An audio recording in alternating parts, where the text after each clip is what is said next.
ತುಂಬಾ ವರ್ಷಗಳಿಂದ ನಿಮ್ ಹತ್ರ ಮಾತಾಡ್ಬೇಕು, ಯಾವಾಗ ಯೂಟ್ಯೂಬ್ ಅಲ್ಲಿ ನಿಮ್ ಚಾನಲ್ ನೋಡಿ ಸುಮಾರು ಸ್ಟೋರಿಗಳನ್ನೆಲ್ಲ ಕೇಳಿದೆ. ಅದ್ರಲ್ಲಿ ಫ್ಯಾಮಿಲಿಗಳ್ದೆಲ್ಲ ಮಾತಾಡಿರೋದು, ಅವ್ರಿಗೆ ನೀವು ಸಮಾಧಾನ ಮಾಡಿರೋದು, ಅದೆಲ್ಲ ನೀವ್ ಹೇಳಿದಾಗ ತುಂಬಾ ಖುಷಿ ಆಯ್ತು. ನಿಮ್ ಹತ್ರ ಟ್ರೈ ಮಾಡ್ತಾ ಮಾಡ್ತಾ ಮಾಡ್ತಾ ಮಾಡ್ತಾ ನಂಬರ್ ಕೂಡ ಸೇವ್ ಮಾಡ್ಕೊಂಡಿದೀನಿ ಸರ್. ಅವಾಗಿಂದ ಟ್ರೈ ಮಾಡ್ತಾನೆ ಇದ್ದೆ, ನಾನು ಸಿಗ್ಲಿಲ್ಲ. ಕೊನೆಗೆ ಬೇಜಾರಾಗೋಗಿ ನಾನು ಬಿಟ್ಬಿಟ್ಟೆ ಸರ್. ಈಗ ಒಂದ್ಸಲ ಟ್ರೈ ಮಾಡೋಣ ಅಂತ ಟ್ರೈ ಮಾಡಿದೆ. ಸದ್ಯ ದೇವ್ರ ದಯೆಯಿಂದ ನಮ್ಗೆ ಫೋನ್ ಕನೆಕ್ಟ್ ಆಗೋಯ್ತು. ಇರ್ಲಿ, ಎಲ್ಲದಕ್ಕೂ ಒಂದು ಕಾಲ ಪರಿಪಕ್ವವಾಗುತ್ತೆ, ದೇವ್ರು ಒಳ್ಳೇದು ಮಾಡ್ತಾನೆ. ಎಷ್ಟು ವಯಸ್ಸು ನಿಮಗೆ? ನಮ್ಗೆ 30 ಸರ್. 30. ಹೇಳಿ ಸರ್, ಮನಸ್ಸಲ್ಲಿರೋ ವಿಚಾರಗಳನ್ನು ಹೇಳಿ, ಹೊರಗಡೆ ಹಾಕಿ, ಒಳ್ಳೇದಾಗುತ್ತೆ, ಹೇಳಿ. ಏನಂದ್ರೆ ಸರ್, ನಾನು ನಮ್ ತಂದೆ ಬಂದ್ಬಿಟ್ಟು ಗೌರ್ಮೆಂಟ್ ಕೆಲಸದಲ್ಲಿರೋದು. ಓಕೆ. ತಾಯಿ ಮನೇಲೇ ಇರ್ತಾರೆ, ಮನೆ ಕೆಲಸ ನೋಡ್ಕೊಂಡು ಅವ್ರ ಜೊತೆ ಫ್ರೆಂಡ್ಸ್ ಜೊತೆ ಇಲ್ಲೇ ಓಡಾಡ್ತಿರ್ತಾರೆ, ಲೇಡೀಸ್ ಜೊತೆ ಓಡಾಡ್ಕೊಂಡು ಆರಾಮಾಗಿರ್ತಾರೆ. ನಮ್ ತಂದೆ ಗೌರ್ಮೆಂಟ್ ಕೆಲಸ. ಅಮ್ಮ ಗೃಹಿಣಿ. ಅಮ್ಮ ಹೌಸ್ ವೈಫ್ ಆಗಿದ್ದಾರೆ, ಗೃಹಿಣಿ ಆಗಿದ್ದಾರೆ. ಆಯ್ತಾ, ಅಮ್ಮ ಹೌಸ್ ವೈಫ್ ಆಗಿದ್ದಾರೆ. ಮತ್ತೆ ಅಣ್ಣ ಕ್ಯಾಬ್ ಡ್ರೈವರು ಸರ್. ಆಯ್ತಾ, ನಾನು ಈ ಫೀಲ್ಡ್ಗೆ, ದೇವಸ್ಥಾನ ಫೀಲ್ಡ್ಗೆ ಬಂದು 8 ವರ್ಷ ಆಯ್ತು. ಅಂದ್ರೆ ಏನು ಆಲ್ಮೋಸ್ಟ್ ನಾನು ಓದಿರೋದು SLCನೇ ಸರ್ ಲಾಸ್ಟ್. ಆಮೇಲೆ ಓದ್ಲಿಲ್ವಾ? ಆಮೇಲೆ ಓದ್ಲಿಲ್ಲ ಸರ್. ಆಮೇಲೆ ಏನೋ ಸ್ವಲ್ಪ ಸ್ಕೂಲ್ ಹುಡುಗರ ಜೊತೆ ಸೇರಿ ಬಂಕ್ ಹಾಕೋದು, ರಜಾ ಹಾಕೋದೆಲ್ಲ ಮಾಡಿ ಜೀವನನೇ ಸ್ವಲ್ಪ ಅಡ್ವಾನ್ಸ್ ಮಾಡ್ಕೊಂಡ್ಬಿಟ್ಟೆ ನಾನು. ಓಹೋ, ಈ ಎಡವಟ್ಟು ಮಾಡ್ಕೊಂಡಿದ್ರ? ಅಂದ್ರೆ ನಿಮ್ಗೆ ಸ್ನೇಹಿತರ ಗ್ರೂಪ್ ಸ್ವಲ್ಪ ಜಾಸ್ತಿ ಇತ್ತು? ಹೌದು ಸರ್. SLC PUC ಹೋಗ್ಲೇ ಇಲ್ವಾ ಅಥವಾ ಅರ್ಧಕ್ಕೆ ನಿಲ್ಸಿದ್ದ? ಇಲ್ಲ, 10ಕ್ಕೆ ನಿಲ್ಸೋಗಿದ್ದು ಸರ್. 10ನೇ ಕ್ಲಾಸ್ ಪಾಸ್ ಆದ್ರಿ? ಪಾಸ್ ಆದೆ ಸರ್. ಆದ್ರೆ ಹೋಗೋಣ ಅನ್ನೋ ಟೈಮಲ್ಲಿ ಹುಡುಗರು ಅಲ್ಲಿ ಇಲ್ಲಿ ಅದು ಇದು ಅಂತೆಲ್ಲ ತಲೆ ಕೆಡಿಸಿ ಎಲ್ಲ ಇದ್ ಮಾಡ್ಬಿಟ್ರು. ಅವಾಗ ನಾನು ಓದೋದು. ನಿಮ್ ಸ್ಕೂಲ್ ಫ್ರೆಂಡ್ಸಾ? ಇಲ್ಲ, ಮನೆ ಹತ್ರ ಇರ್ತಾರಲ್ಲ ಕ್ರಮ ಹುಡುಗರು. ಏನು ಉದಾಹರಣೆಗೆ ಹೇಳೋದಾದ್ರೆ, ಯಾಕಂದ್ರೆ ಸಮಾಜಕ್ಕೆ ಅದು ಒಂದು ಪಾಠ ಆಗ್ಲಿ, ಉದಾಹರಣೆಗೆ ಯಾವ ರೀತಿ ನಿಮಗೆ ತಲೆ ಕೆಡಿಸ್ತಿದ್ರು? ಅಂದ್ರೆ ಇದು ಓದೋದು ಯಾವಾಗ್ಲೂ ಇದ್ದೇ ಇರ್ತದೆ, ಲೈಫ್ ಎಂಜಾಯ್ ಮಾಡ್ಬೇಕು, ಹೋಗಿ ಅಲ್ಲಿ ಓಡಾಡೋಣ, ಈ ಕಡೆ ಟ್ರಿಪ್ ಹೋಗೋಣ, ವಂಡರ್ಲಾಗ್ ಹೋಗೋಣ, ರೆಸಾರ್ಟ್ ಹೋಗೋಣ, ನಾನೇ ದುಡ್ಡು ಹಾಕೊಂತೀನಿ, ನೀನೇನು ಇದ್ ಮಾಡ್ಕೊಂತ ಅಂತೆಲ್ಲ ಹೇಳೋರು. ಸರಿ, ಇಂಥ ಫ್ರೆಂಡ್ಸ್ ಅವರೇ ಎಲ್ಲ ದುಡ್ಡು ಹಾಕೊಂತೀನಿ ಅಂತ ಹೇಳ್ತಾರೆ, ನೀನು ಫ್ರೆಂಡ್ಸ್ ಜೊತೆ ಹೋಗೋದನ್ನ ಎಂಜಾಯ್ ಮಾಡ ಹಂಗೆ ಅಂತ ಹೇಳ್ತಾ ಇದೆ. ಅದ್ಭುತ ಅನ್ಸಿರುತ್ತೆ ಅವಾಗ. ಆತರ ಇಂಥ ಫ್ರೆಂಡ್ಸ್ ಇದಾರ ನನ್ಗೆ ಸಿಗ್ತಾರೆ, ಎಲ್ಲೂ ಸಿಗಲ್ಲ, ಪ್ರಪಂಚದಲ್ಲಿ ಎಲ್ಲಿ ಹುಡುಕಿದ್ರು ಸಿಗಲ್ಲ, ಪ್ರಪಂಚಕ್ಕೆ ಇವ್ರ ಅದ್ಭುತವಾದ ಫ್ರೆಂಡ್ಸ್ ಅಂತೆಲ್ಲ ಅನ್ಕೊಂಡಿದ್ದೆ ನಾನು. ನೀವು ಅಪ್ಪ ಅಮ್ಮನ್ಗೆ ಹೇಳ್ಬಿಟ್ಟೆ ಹೋಗ್ತಾ ಇದ್ರಿ? ಅಪ್ಪ ಅಮ್ಮಂಗೆ ಹೇಳ್ಬಿಟ್ಟೆ ಹೋಗ್ತಾ ಇದ್ದೆ. ಅವ್ರು ಹೇಳೋರು, ಇಲ್ಲ ಕಣೋ, ಅವ್ರು ನಿನ್ನ ಹಾಳು ಮಾಡೋದಕ್ಕೆ ಕರೀತಾ ಇದಾರೆ, ಬೇಡ ಕಣೋ, ಬೇಡ ಬೇಡ ಅಂತ ಹೇಳೋರು. ಆದ್ರೂ ನಾನು ಅವ್ರ ಮಾತು ಕೇಳ್ದಿರ ಹೋಗ್ಬಿಟ್ಟೆ. ಕೊನೆಗೆ ಅದು ನನ್ನ ಲೈಫ್ನೇ ಸ್ವಲ್ಪ ತುಂಬಾ ತೊಂದರೆ ಮಾಡ್ತು. ಕೊನೆಗೆ ಹುಡುಗರು ಸವಾಸ ಮಾಡಿ ಎಲ್ಲಾ ಅಭ್ಯಾಸ ಇತ್ತು ಸರ್ ನನ್ಗೆ. ಅಂದ್ರೆ ಡ್ರಿಂಕ್ಸು, ಸಿಗರೇಟ್ ಬಿಟ್ಟು ಬೇರೆ ಎಲ್ಲ ಹುಡುಗಿ ಶೋಕಿ ಎಲ್ಲಾನು ಇತ್ತು ನನಗೆ. ಅಂದ್ರೆ ನೀವು ಡ್ರಿಂಕ್ಸ್ ಮಾಡ್ತಿರ್ಲಿಲ್ಲ, ಸಿಗರೇಟ್ ಸೇರ್ತಿರ್ಲಿಲ್ಲ, ಬಟ್ ಬೇರೆ ಎಲ್ಲ ಚಟಗಳು ಹೆಚ್ಚು, ಬೇರೆ ಎಲ್ಲ ಚಟ ಇತ್ತು ಸರ್ ನನ್ಗೆ. ಹುಡುಗರು ಸವಾಸ ಮಾಡಿರೋದು, ರೌಡಿಸಮ್ ಎಲ್ಲ ಮಾಡ್ಬಿಟ್ಟಿದೀನಿ ಸರ್ ನಾನು. ಬಟ್ ಆ ಸಮಯದಲ್ಲಿ ನಿಮಗೆ ಇದು ನನ್ನನ್ನ ಬಹಳ ದುರಂತಕ್ಕೆ ಕರ್ಕೊಂಡು ಹೋಗುತ್ತೆ ಅನ್ನೋ ಯೋಚನೆ ಬರಲ್ಲ ಸಾಮಾನ್ಯವಾಗಿ? ಹೌದು ಸರ್. ಅಂದ್ರೆ ಅದರಿಂದ ಏನ್ ನಶೆನೋ ಅಥವಾ ಒಂದು ಗೌರವ ಸಿಗುತ್ತೆ ಅಂತ ಮಾಡ್ತಾರೋ ಅದನ್ನ? ಏನ್ ಸರ್? ಅಂದ್ರೆ ಅದೇನೋ ಒಂದು ನಶೆನೋ ಅಥವಾ ಸುಖಕ್ಕಂಗ್ ಮಾಡ್ತಾರೋ ಅಥವಾ ಇದರಿಂದ ನಾನು ಹವಾ ಮೇಂಟೈನ್ ಮಾಡಿ ಗೌರವ ಸಿಗುತ್ತೆ ಅಂತ ಮಾಡ್ತಾರೋ? ಅಂದ್ರೆ ಈಗ ರೌಡಿಸಮ್ ಅಂದ್ರೆ ಒಂದು ಹೆಸರು ಇರ್ತದಲ್ವಾ ಸರ್, ಹುಡುಗರ ಜೊತೆ ಸೇರಿ ರೌಡಿಸಮ್ ಮಾಡಿದ್ರೆ ಹೆಸರಿರ್ತದೆ. ನಾಳೆ ದಿನ ನಾನು ನೋಡಿದ್ರೆ ಎಲ್ಲಾರು ಭಯ ಪಡ್ತಾರೆ, ನಾಳೆ ದಿನ ಅವ್ರು ಮಾತಾಡ್ಸೋ ರೀತಿನೇ ಬೇರೆ ಇರ್ತದೆ ಅಂತೆಲ್ಲ ಅದು ಆತರ ಮನ್ಸಿಗೆ ಬಂತು ನನ್ಗೆ. ಓಕೆ, 10th ಆದ್ಮೇಲೆ ಆ ರಜದಲ್ಲಿ ಮಾತ್ರ ಹಂಗಾಡಿದ್ದ ಅಥವಾ PUC ಹೋಗೋ ಸಮಯ ಬಂದಾಗ್ಲೂ ಏನು? ಇಲ್ಲ 10th ಆಗ್ತಾ ಇದ್ದಂಗೆನೆ ನಾನು ಆತರ ಫೀಲ್ಡ್ ಹೋಗ್ಬಿಟ್ಟೆ, ನಾನು ಹುಡುಗರು ಸವಾಸ ಮಾಡ್ಬಿಟ್ಟೆ. 10th ರಜಾ ಬಂದ್ 10ನೇ ಕ್ಲಾಸ್ ರಜಾ ಬರ್ತಾ ಇದ್ದಂಗೆನೆ, ಅಂದ್ರೆ SLC ಪಾಸ್ ಆಗಿ ಅವರು ಪ್ಲಾನ್ ಮಾಡಿದ್ರು ನನ್ನ M.Com ಮಾಡ್ಬೇಕು, ಬೇರೆ ತರ ಓದಿಸಿ ಪೊಲೀಸ್ ಮಾಡ್ಬೇಕು ಅಂತೆಲ್ಲ ಅನ್ಕೊಂಡಿದ್ರು. ಅದು ಅವ್ರಿಗೆ ಅದೇನಾಗೋಯ್ತು, ನಾನು ಹುಡುಗರು ಸವಾಸ ಮಾಡಿದಕ್ಕೆ ಅವ್ರಿಗೆ ಬೇಜಾರಾಗೋಯ್ತು. ನಾನು ಪೊಲೀಸ್ ಮಾಡ್ಬೇಕು ಅಂತಿದ್ದೆ, ಅದೇ ಇವನೇ ಪೊಲೀಸ್ ಹಿಡಿಯೋ ಕಳ್ಳ ಆಗ್ಬಿಟ್ಟಿದ್ದಾನೆ ಅಂತ ಅವ್ರಿಗೆ ಬೇಜಾರಾಗೋಯ್ತು. ಬಟ್ ಅವರ ಹೋಗು ಹಿಂಗೋದು ಅಂತ ಹೇಳಿದ್ ನಿಮ್ ಕಿವಿಗೆ ಬಿದ್ರು ಕೂಡ ನೀವು ಅದನ್ನ ಪಾಲಿಸೋಕ್ ತಯಾರಿರ್ಲಿಲ್ಲ? ಹೌದು ಸರ್. ಅವಾಗ ಎಲ್ಲಿ ಸರ್ ವಯಸ್ಸು, ಅವಾಗ ಇನ್ನೂ 18 ವರ್ಷ 19 ವರ್ಷ ಎಲ್ಲಿ ಕೇಳುತ್ತೆ ನಮ್ಮ ಮಾತು, ಅವ್ರ ಮಾತು ಎಲ್ಲಿ ಕೇಳುತ್ತೆ? ಅವಾಗ ಅಪ್ಪ ಅಮ್ಮ ಎಷ್ಟೇ ಒಳ್ಳೇದ್ ಹೇಳಿದ್ರು ಅವ್ರು ನಮಗೆ ಕೆಟ್ಟವರಾಗಿ ಕಾಣಿಸೋದಲ್ಲ. ಮನೆಗೆ ಹೋಗ್ತಿದ್ರ ಅಥವಾ ಅಪರೂಪಕ್ಕೆ ಹೋಗ್ತಿದ್ರ? ಮನೆಗೆಲ್ಲ ಹೋಗ್ತಾ ಇದೆ ಸರ್, ಮನೆಗೆಲ್ಲ ಹೋಗ್ತಾ ಇದೆ. ನಮ್ಮ ಅಪ್ಪಂಗೆ ನನ್ ಕಂಡ್ರೆ ತುಂಬಾ ಪ್ರೀತಿ. ನನ್ಗೆ ಅದು ಪ್ಲಸ್ ಇನ್ನೊಂದೇನಂದ್ರೆ ನನ್ಗೆ ದುಡ್ಡಿಂದಾನೇ ನಾನು ಹಾಳಾಗೋಗಿದ್ದು ಸರ್. ದುಡ್ಡು ಮಕ್ಳಿಗೆ ಕೊಟ್ರೆ ದುಡ್ಡಿಂದಾನೇ ಹಾಳಾಗ್ತಾರೆ ಅನ್ನೋದು ನನ್ಗೆ ನಮ್ಮಪ್ಪ ಬದುಕಿದಾಗ ನಾನು ತಿಳ್ಕೊಂಡಿಲ್ಲ. ನಮ್ಮಪ್ಪ ಸತ್ಮೇಲೆ ನನ್ಗೆ ಅನುಭವ ಬಂತು. ಆಯ್ತು, ಹಿಂಗೆಲ್ಲ ನಡೀತಾ ಇತ್ತು. ನನಗೆ 8ನೇ ಕ್ಲಾಸಿಂದ ಹಿಡಿದು 10ನೇ ಕ್ಲಾಸ್ ಗಂಟ ದಿನ 500 ರೂಪಾಯಿ ಕೊಟ್ಟಿ ಹಾಳು ಮಾಡ್ಬಿಟ್ರು ಸರ್. ದಿನಕ್ಕೆ 500 ರೂಪಾಯಿ ಅಂದ್ರೆ ವರ್ಷಕ್ಕೆ ಎಷ್ಟಾಯ್ತು? 2 ವರ್ಷ 3 ವರ್ಷಕ್ಕೆ ಎಷ್ಟಾಯ್ತು ಸರ್ ದಿನಕ್ಕೆ 500 ರೂಪಾಯಿ ಅಂದ್ರೆ? ಅಂದ್ರೆ ತಂದೆನೇ ಕೊಡ್ತಿದ್ರಾ? ತಂದೆನೇ ನನಗ್ ಕೊಡ್ತಾ ಇದ್ರು ಸರ್. ಓಹ್, ನೀವು ಕೇಳಿ ಅಥವಾ ಅವರೇ ಆಗಿ ಒಟ್ಟಿನಾಗ ನಿಮ್ಗೆ 500 ರೂಪಾಯಿ ಸಿಗ್ತಿತ್ತು ಡೈಲಿ? ಏನ್ ಸರ್? ಅಂದ್ರೆ ತಂದೆ ಕೊಡ್ತಿದ್ರು ಅಥವಾ ನೀವೇ ಕೇಳ್ತಿದ್ರು? ಒಟ್ಟಿನಾಗ 8ನೇ ಕ್ಲಾಸಿಂದಲೇ ನಿಮ್ಗೆ ದಿವಸಕ್ಕೆ 500 ರೂಪಾಯಿ ಕೊಡ್ತಾ ಇದ್ರು? ನನಗ್ ಬರೋದು ನಾನ್ ಕೇಳ್ತಾ ಇರ್ಲಿಲ್ಲ. ನನ್ ತಂದೆನೇ ನನಗ್ ಕೊಡೋರು. ನನ್ ಬರ್ತಡೇ ಬಂತು ಅಂದ್ರೆ ಒಂದ್ 20,000 ಕೊಟ್ಬಿಡೋರು. ನನ್ ತಂದೆ ಗೌರ್ಮೆಂಟ್ ಕೆಲ್ಸದಲ್ಲಿ ಇದ್ರು sir. MS building, KR circle MS building ಇದೆಯಲ್ಲ ವಿಜಯನಗರ, ಇದು ಮೆಜೆಸ್ಟಿಕ್ ವಿಧಾನಸೌಧದ ಹತ್ರ, ಅಲ್ಲಿದ್ರು ಸರ್. ಆಯ್ತು, ತುಂಬಾ ಚೆನ್ನಾಗೆಲ್ಲ ಆಡ್ತಾ ಇತ್ತು. ತುಂಬಾ ಚೆನ್ನಾಗೆಲ್ಲ ಆಡ್ತಾ ಇತ್ತು, ಎಲ್ಲ ಇತ್ತು ಸರ್. ನಾನು ರೌಡಿಸಮ್ ಎಲ್ಲ ಮಾಡ್ಬಿಟ್ಟಿದೀನಿ. ಏನಂದ್ರೆ ಜೈಲ್ ಮಾತ್ರ ಹೋಗಿಲ್ಲ ಅಷ್ಟೇನೆ. ಸ್ಟೇಷನ್ ಮೆಟ್ಲು ಕೂಡ ಹತ್ಬಿಟ್ಟಿದೀನಿ, ಜೈಲಿಗೆ ಮಾತ್ರ ನಾನು ಹೋಗಿಲ್ಲ ಅಷ್ಟೇನೆ. ಬಟ್ ಅಂದ್ರೆ ಅಂತದ್ದೇನೋ ವಿಚಾರದಲ್ಲಿ ನೀವು ಭಾಗಿಯಾಗಿದ್ರಿ? ಹೌದು, ನಾನು ಇಡೀ ವಿಜಯನಗರದಲ್ಲಿ ನನ್ನ ಹೆಸರು ಕೇಳಿದ್ರೆ ಎದುರ್ಕೊಳ್ಳೋರು, ಹಂಗ ಹೆಸರು ಮಾಡಿದ್ದೆ ನಾನು. ಇಂಥದ್ ಹೆಸರು ಮಾಡಿಲ್ಲ ಅನ್ನಂಗಿರ್ಲಿಲ್ಲ ಸರ್. ಅದೇ ಎಷ್ಟೇ ಇದು ಮಾಡಿದ್ರು ನನ್ನ ಲಿಮಿಟ್ ನಾನು ದಾಟಿರ್ಲಿಲ್ಲ. ಡ್ರಿಂಕ್ಸು ಸಿಗರೇಟ್ ಮಾಡಿರ್ಲಿಲ್ಲ ಅನ್ನೋದ್ ಬಿಟ್ರೆ ಬೇರೆ ಎಲ್ಲ ಶೋಕಿನೂ ಮಾಡಿದೀನಿ. ಕಾರು, ಬೈಕು, ಬುಲೆಟ್, ಗಾಡಿ, ಮೊಬೈಲು. ಹುಡುಗಿರಂತೂ ನನಗ್ ಲೆಕ್ಕ ಇಲ್ದಂಗಿರೋರು ಸರ್ ನನ್ಗೆ ಅವಾಗ. ಅದೆಲ್ಲ ಆಯ್ತು ಸರ್. ಅದೆಲ್ಲ ಆದ್ಮೇಲೆ ಅದೇನೋ ಇದಕ್ಕಿದಂಗೆ ಅದು ಆ ಫೀಲ್ಡ್ಗೆ ಹೋಗಿ ಒಂದು 6 ವರ್ಷ ಆಯ್ತು. ಆ 6 ವರ್ಷದಲ್ಲಿ ಎಲ್ಲ ನಾನು ನೋಡ್ದೆ. ಅದಾದ್ಮೇಲೆ ಏನಾಯ್ತು, 2017 14ರಲ್ಲಿ ನಾನು ಕರೆಕ್ಟ್ ಆಗಿ ಈ ಹುಡುಗರು ಸವಾಸ ಎಲ್ಲ ಬಿಟ್ಬಿಟ್ಟು ನಾನು ಒಂದು ಪಾಠಶಾಲೆಗೆ ಸೇರ್ಕೊಂಡೆ ಸರ್. ಅಂದ್ರೆ ಯಾಕೆ ಬಿಟ್ರಿ? ಯಾವ ಕಾರಣಕ್ಕೆ ಬಿಟ್ರಿ ಯಾವಾಗ ನೀವು?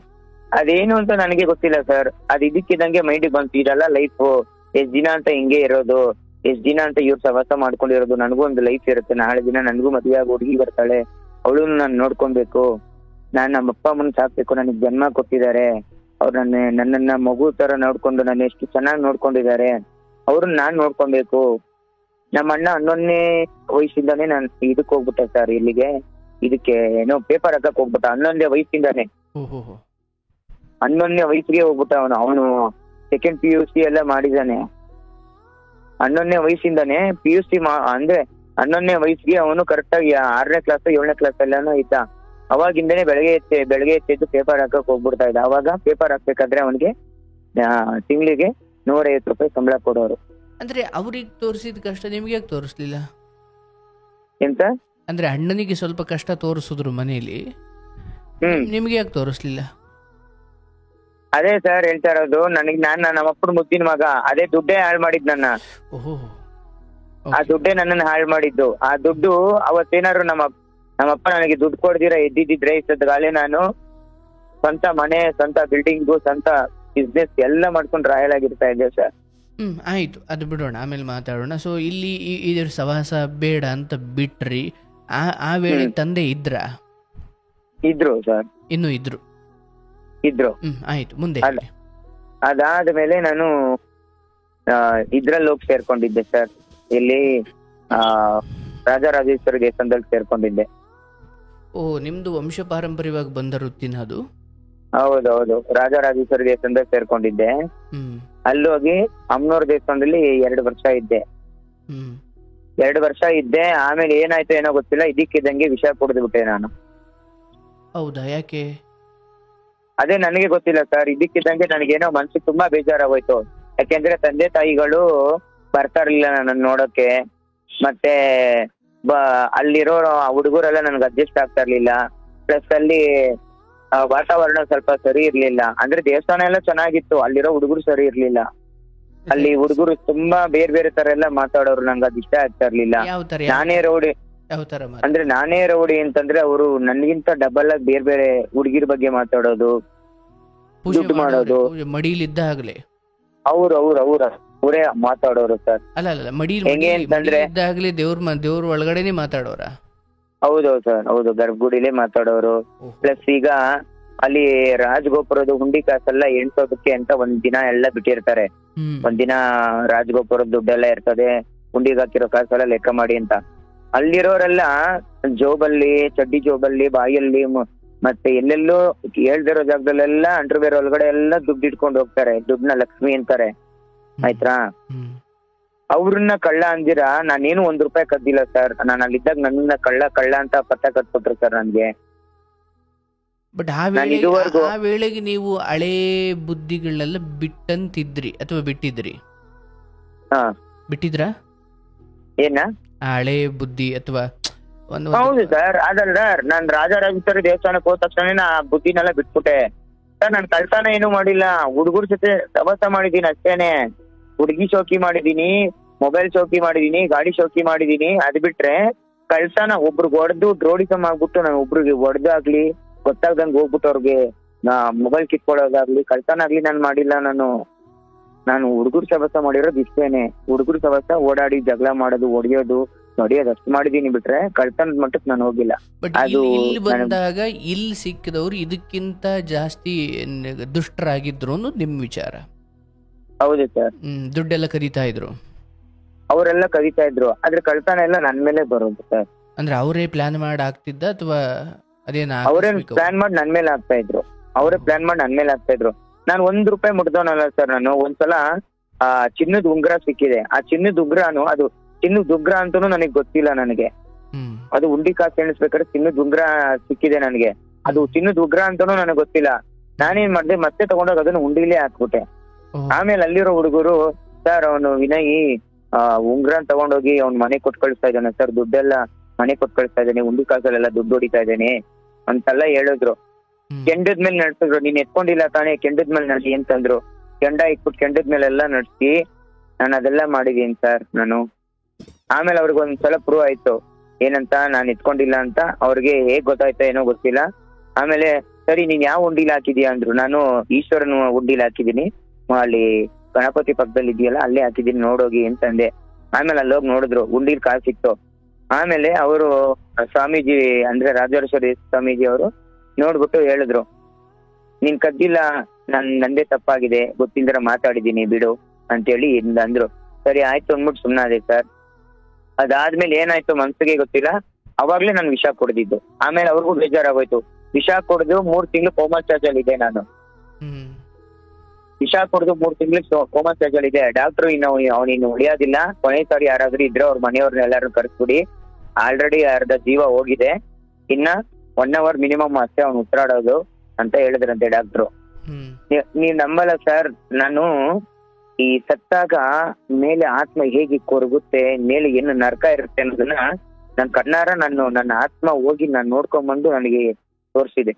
ಮನುಷ್ಯ ಸತ್ರೆ, ಈಗ ಗರುಡ ಪುರಾಣದಲ್ಲಿ ಹೇಳಿದಾರಲ್ಲ, ಇಂತಿಂತ ನರಕಕ್ಕೆ ಹೋಗ್ತಾರೆ, ಇಂತಿಂತ ನರಕಕ್ಕೆ ಹೋಗ್ತಾರೆ, ಇಂತ ಸ್ವರ್ಗಕ್ಕೆ ಹೋಗ್ತಾರೆ ಅಂತ. ಅರ್ಧ ಸ್ವರ್ಗ ಅರ್ಧ ನರಕನ ನಾನು ನೋಡ್ಕೊಂಡು ಬಂದಿದ್ದೀನಿ ವಾಪಸ್. ಅಂದ್ರೆ ನಿಮಗ ಆ ನೆನಪುಗಳು ಜೀವಂತವಾಗಿದ್ದಾವ ನಿಮ್ಮಲ್ಲಿ ಇನ್ನೂ ಕೂಡ? ಏನ್ ಸರ್? ಅಂದ್ರೆ ಆ ನೆನಪುಗಳು ಅರ್ಥಾತ್ ಶರೀರದಿಂದ ಆಚೆಗೆ ಆದ ಅನುಭವಗಳು ನೆನಪಿದ್ದಾವ? ಯಾಕೆಂದ್ರೆ ನಾನು ಶಿವನ್ ಪೂಜೆ ಮಾಡ್ತೀನಲ್ಲ ಸರ್, ಅದು ಶಿವ ರುದ್ರ ವೃತ್ತಿಗೆ ಕಾರಕ ಅಲ್ವಾ, ಅವನು ಅದನ್ನೆಲ್ಲ ನಮಗೆ ಜ್ಞಾಪನ ಇಡಿಸ್ತಾನೆ. ಆಯ್ತು. ಏನ್ ಅನುಭವ ಅದು? 1-2 ಮಾತಲ್ಲಿ ಹೇಳೋದಾದ್ರೆ ಏನಿತ್ತ?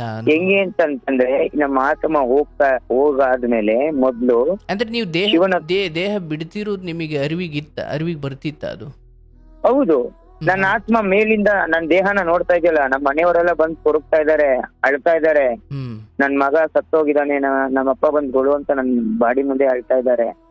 ಅದೆಲ್ಲ ನನಗೆ ಕಾಣಿಸ್ತಾ ಇದೆ, ನಾನ್ ಮೇಲಿಂದ ನೋಡ್ತಾ ಇದ್ದೀನಿ. ಇದು ಸ್ವಂತಹ ನನಗಾಗಿರೋ ಅನುಭವ ಇದು, ನಾನು ಸುಳ್ಳು ಹೇಳ್ತಾ ಇಲ್ಲ. ಇದು ನನಗ ಅನುಭವ, ಇದು ನನ್ ನಡೆದಿದೆ. ನೀವು ನನಗ್ ಬೇಕಾದ್ರೆ ನಾನ್ ಜ್ಯೋತಿಷ್ಯ ಎಲ್ಲ ಕಲ್ತಿದ್ದೀನಿ ಸರ್. ನಾನು ಒಬ್ಬ ಮನುಷ್ಯ ಏನ್ ಆಗ್ತಾನೆ, ಏನ್ ಆಗಬಲ್ಲ ಅನ್ನೋ ಕೆಪಾಸಿಟಿ ನನ್ನಲ್ಲಿ ಹೇಳೋ ಕೆಪಾಸಿಟಿ ನನ್ನಲ್ಲಿದೆ. ಈ ಬೆಂಗಳೂರಲ್ಲಿ ನೀವ್ ಎಂತ ಜ್ಯೋತಿಷನಾದ್ರೂ ನೀವು ಕಾಂಟ್ಯಾಕ್ಟ್ ಮಾಡಿ, ನಂತರ ಜ್ಯೋತಿಷ ಹೇಳೋನ್ ಯಾರು ಸಿಗಲ್ಲ. ಆ ತರ ನಾನ್ ಜ್ಯೋತಿಷ ಹೇಳ್ತೀನಿ.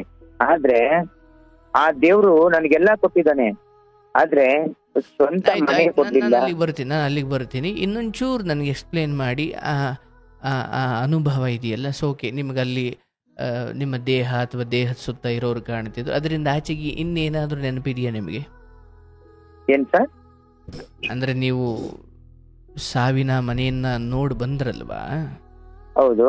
ಸೊ ಅಲ್ಲಿ ಇನ್ನೊಂಚೂರು ಏನಾದರೂ ನೆನಪಿದೆಯಾ? ಅಂದರೆ ಅಲ್ಲಿ ಬಂದು ದೇಹದ ಸುತ್ತ ಸಂಬಂಧಿಕರು ಅಥವಾ ನಿಮ್ಮ ಅಪ್ಪ ಅಮ್ಮ ಇದ್ದಿದ್ದು ಅಷ್ಟೇ ಕಾಣಿಸ್ತು ಅಂದ್ರಲ್ಲ, ಬಟ್ ಬೇರೆ ಏನು ಕಾಣುತ್ತಾ ಆ ಸಮಯದಲ್ಲಿ?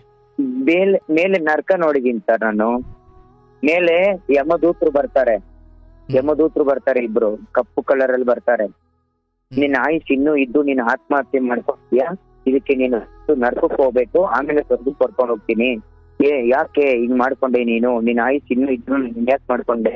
ಮೊದ್ಲು ನಿನ್ ನರ್ಕಕ್ಕೆ ಕರ್ಕೊಂಡು ಹೋಗಿ ನಿನ್ಗೆ ಅಲ್ಲಿ ಚಿತ್ರಹಿಂಸೆ ಕೊಟ್ಟು ಆಮೇಲೆ ನಿನ್ನ ಸ್ವರ್ಗಕ್ಕೆ ಕರ್ಕೊಂಡು ಹೋಗ್ತೀನಿ ಅಂತಂದಿದ್ದೆ. ಸ್ವರ್ಗಕ್ಕೆ ಯಾಕೆ ಕರ್ಕೊಂಡು ಹೋಗ್ತೀರಾ ಅಂದಿದ್ದಕ್ಕೆ, ನೀನು ಶಿವನ್ನ ಪೂಜೆ ಮಾಡಿದ್ದೀರಾ, ಅದು ಜೊತೆಗೆ ಗಣಪತಿನೂ ಪೂಜೆ ಮಾಡಿದ್ರು, ಅದರಿಂದ ನಿನ್ನ ಸ್ವರ್ಗಕ್ಕೆ ಸೆಕೆಂಡ್ ಕರ್ಕೊಂಡು ಹೋಗ್ತೀನಿ. ಆದ್ರೆ ಮುಂದಿನ ಜನ್ಮದಲ್ಲಿ ನಿನಗೆಲ್ಲಾನು ಒಳ್ಳೆ ಒಂದು ಜನ್ಮ ಕೊಡ್ತೀನಿ, ಮನುಷ್ಯ ಜನ್ಮನೇ ಕೊಡ್ತೀನಿ, ಆದ್ರೆ ಬ್ರಾಹ್ಮಣರ ಜನ್ಮದಲ್ಲಿ ನಿನ್ನ ಹುಡ್ಸಲ್ಲ, ಬೇರೆ ಜನ್ಮದಲ್ಲಿ ಹುಡ್ಸಿ, ಬೇರೆ ಜಾತಿಲಿ ಹುಡ್ಸಿ ನಿನಗೆಲ್ಲಾನು ಕೊಡ್ತೀನಿ ಬಾ ಅಂತ ಕರ್ಕೊಂಡೋಗಿ ನನಗೆ ನರ್ಕ ನಾನು ಹೆಂಗ್ ನೋಡಿದೀನಿ ಅಂದ್ರೆ, ಕೈಯೆಲ್ಲ ಕತ್ತರಿಸೋದಾರೆ, ಕಾಲೆಲ್ಲ ಕಟ್ ಮಾಡ್ತಾರೆ, ಕಣ್ಣೆಲ್ಲ ಕಿತ್ತಾಕ್ತಾರೆ, ಎಲ್ಲ ನಾನು ನೋಡ್ಕೊಂಡು ಆಮೇಲೆ ಕೊನೆಗೊಂದ್ಸಲ ವಿಷ್ಣು ಅಂತ ನಾನು ಕೂಗಿದೆ ತಡ ಮತ್ತೆ ಶಿವ ಅಂತ ಕೂಗ್ತೀನಿ ಜೋರಾಗಿ.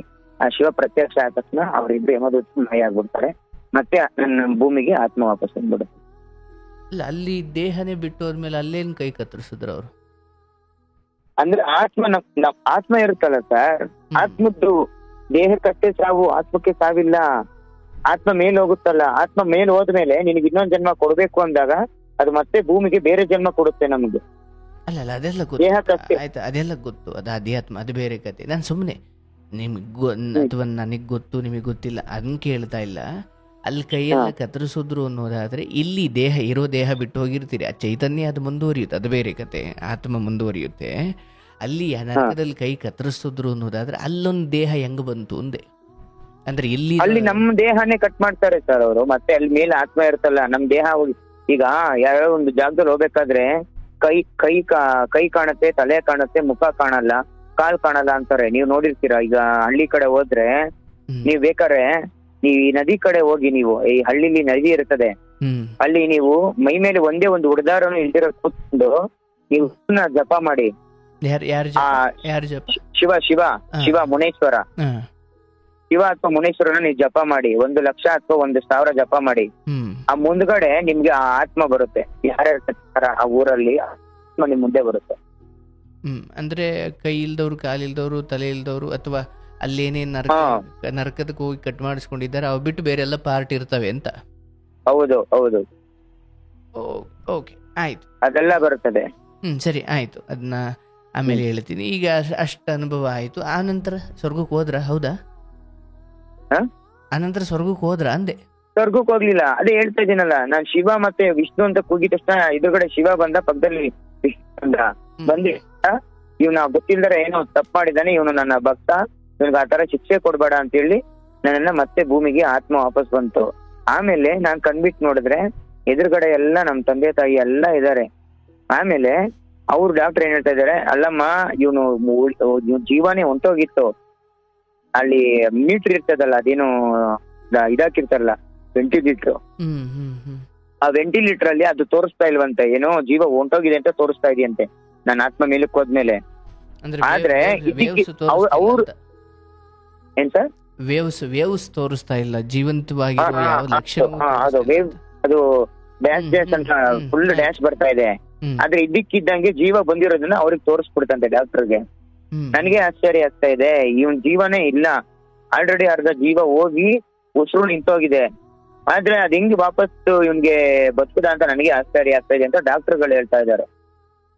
ಆಮೇಲೆ ನನ್ ಕಣ್ಮುಂದೆ ನಾನು ನೋಡ್ತೀನಿ, ನಮ್ ತಂದೆ ತಾಯಿ ನಮ್ಮ ರಿಲೇಟಿವ್ ಎಲ್ಲ ನಿಂತಿದ್ದಾರೆ.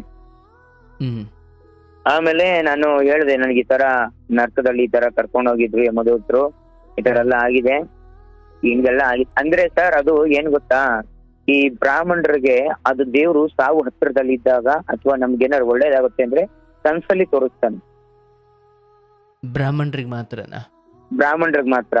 ಅಂದ್ರೆ ಶಿವನ ಆರಾಧನೆ ಮಾಡೋರಿಗೆ, ಮತ್ತೆ ಗಣಪತಿನ ಆರಾಧನೆ ಮಾಡೋರಿಗೆ, ಮತ್ತೆ ವೆಂಕಟೇಶ್ವರನ ಅಂದ್ರೆ ಶ್ರೀನಿವಾಸನ ಪೂಜೆ ಮಾಡೋರಿಗೆ ಕನ್ಸಲ್ಲಿ ಬಂದು ತೋರಿಸ್ತಾನೆ, ನಿನ್ನ ಆಯುಸ್ಸು ಮುಗಿತಾ ಇದೆ, ನಿನ್ನ ಹತ್ರದಲ್ಲಿ ಇದ್ಯಾ ಅಂತ. ಇದು ನನಗೆ ಸ್ವಂತ ಅನುಭವ, ನನ್ನ ತಂದೆಗೂ ಅನುಭವ ಆಗಿದೆ.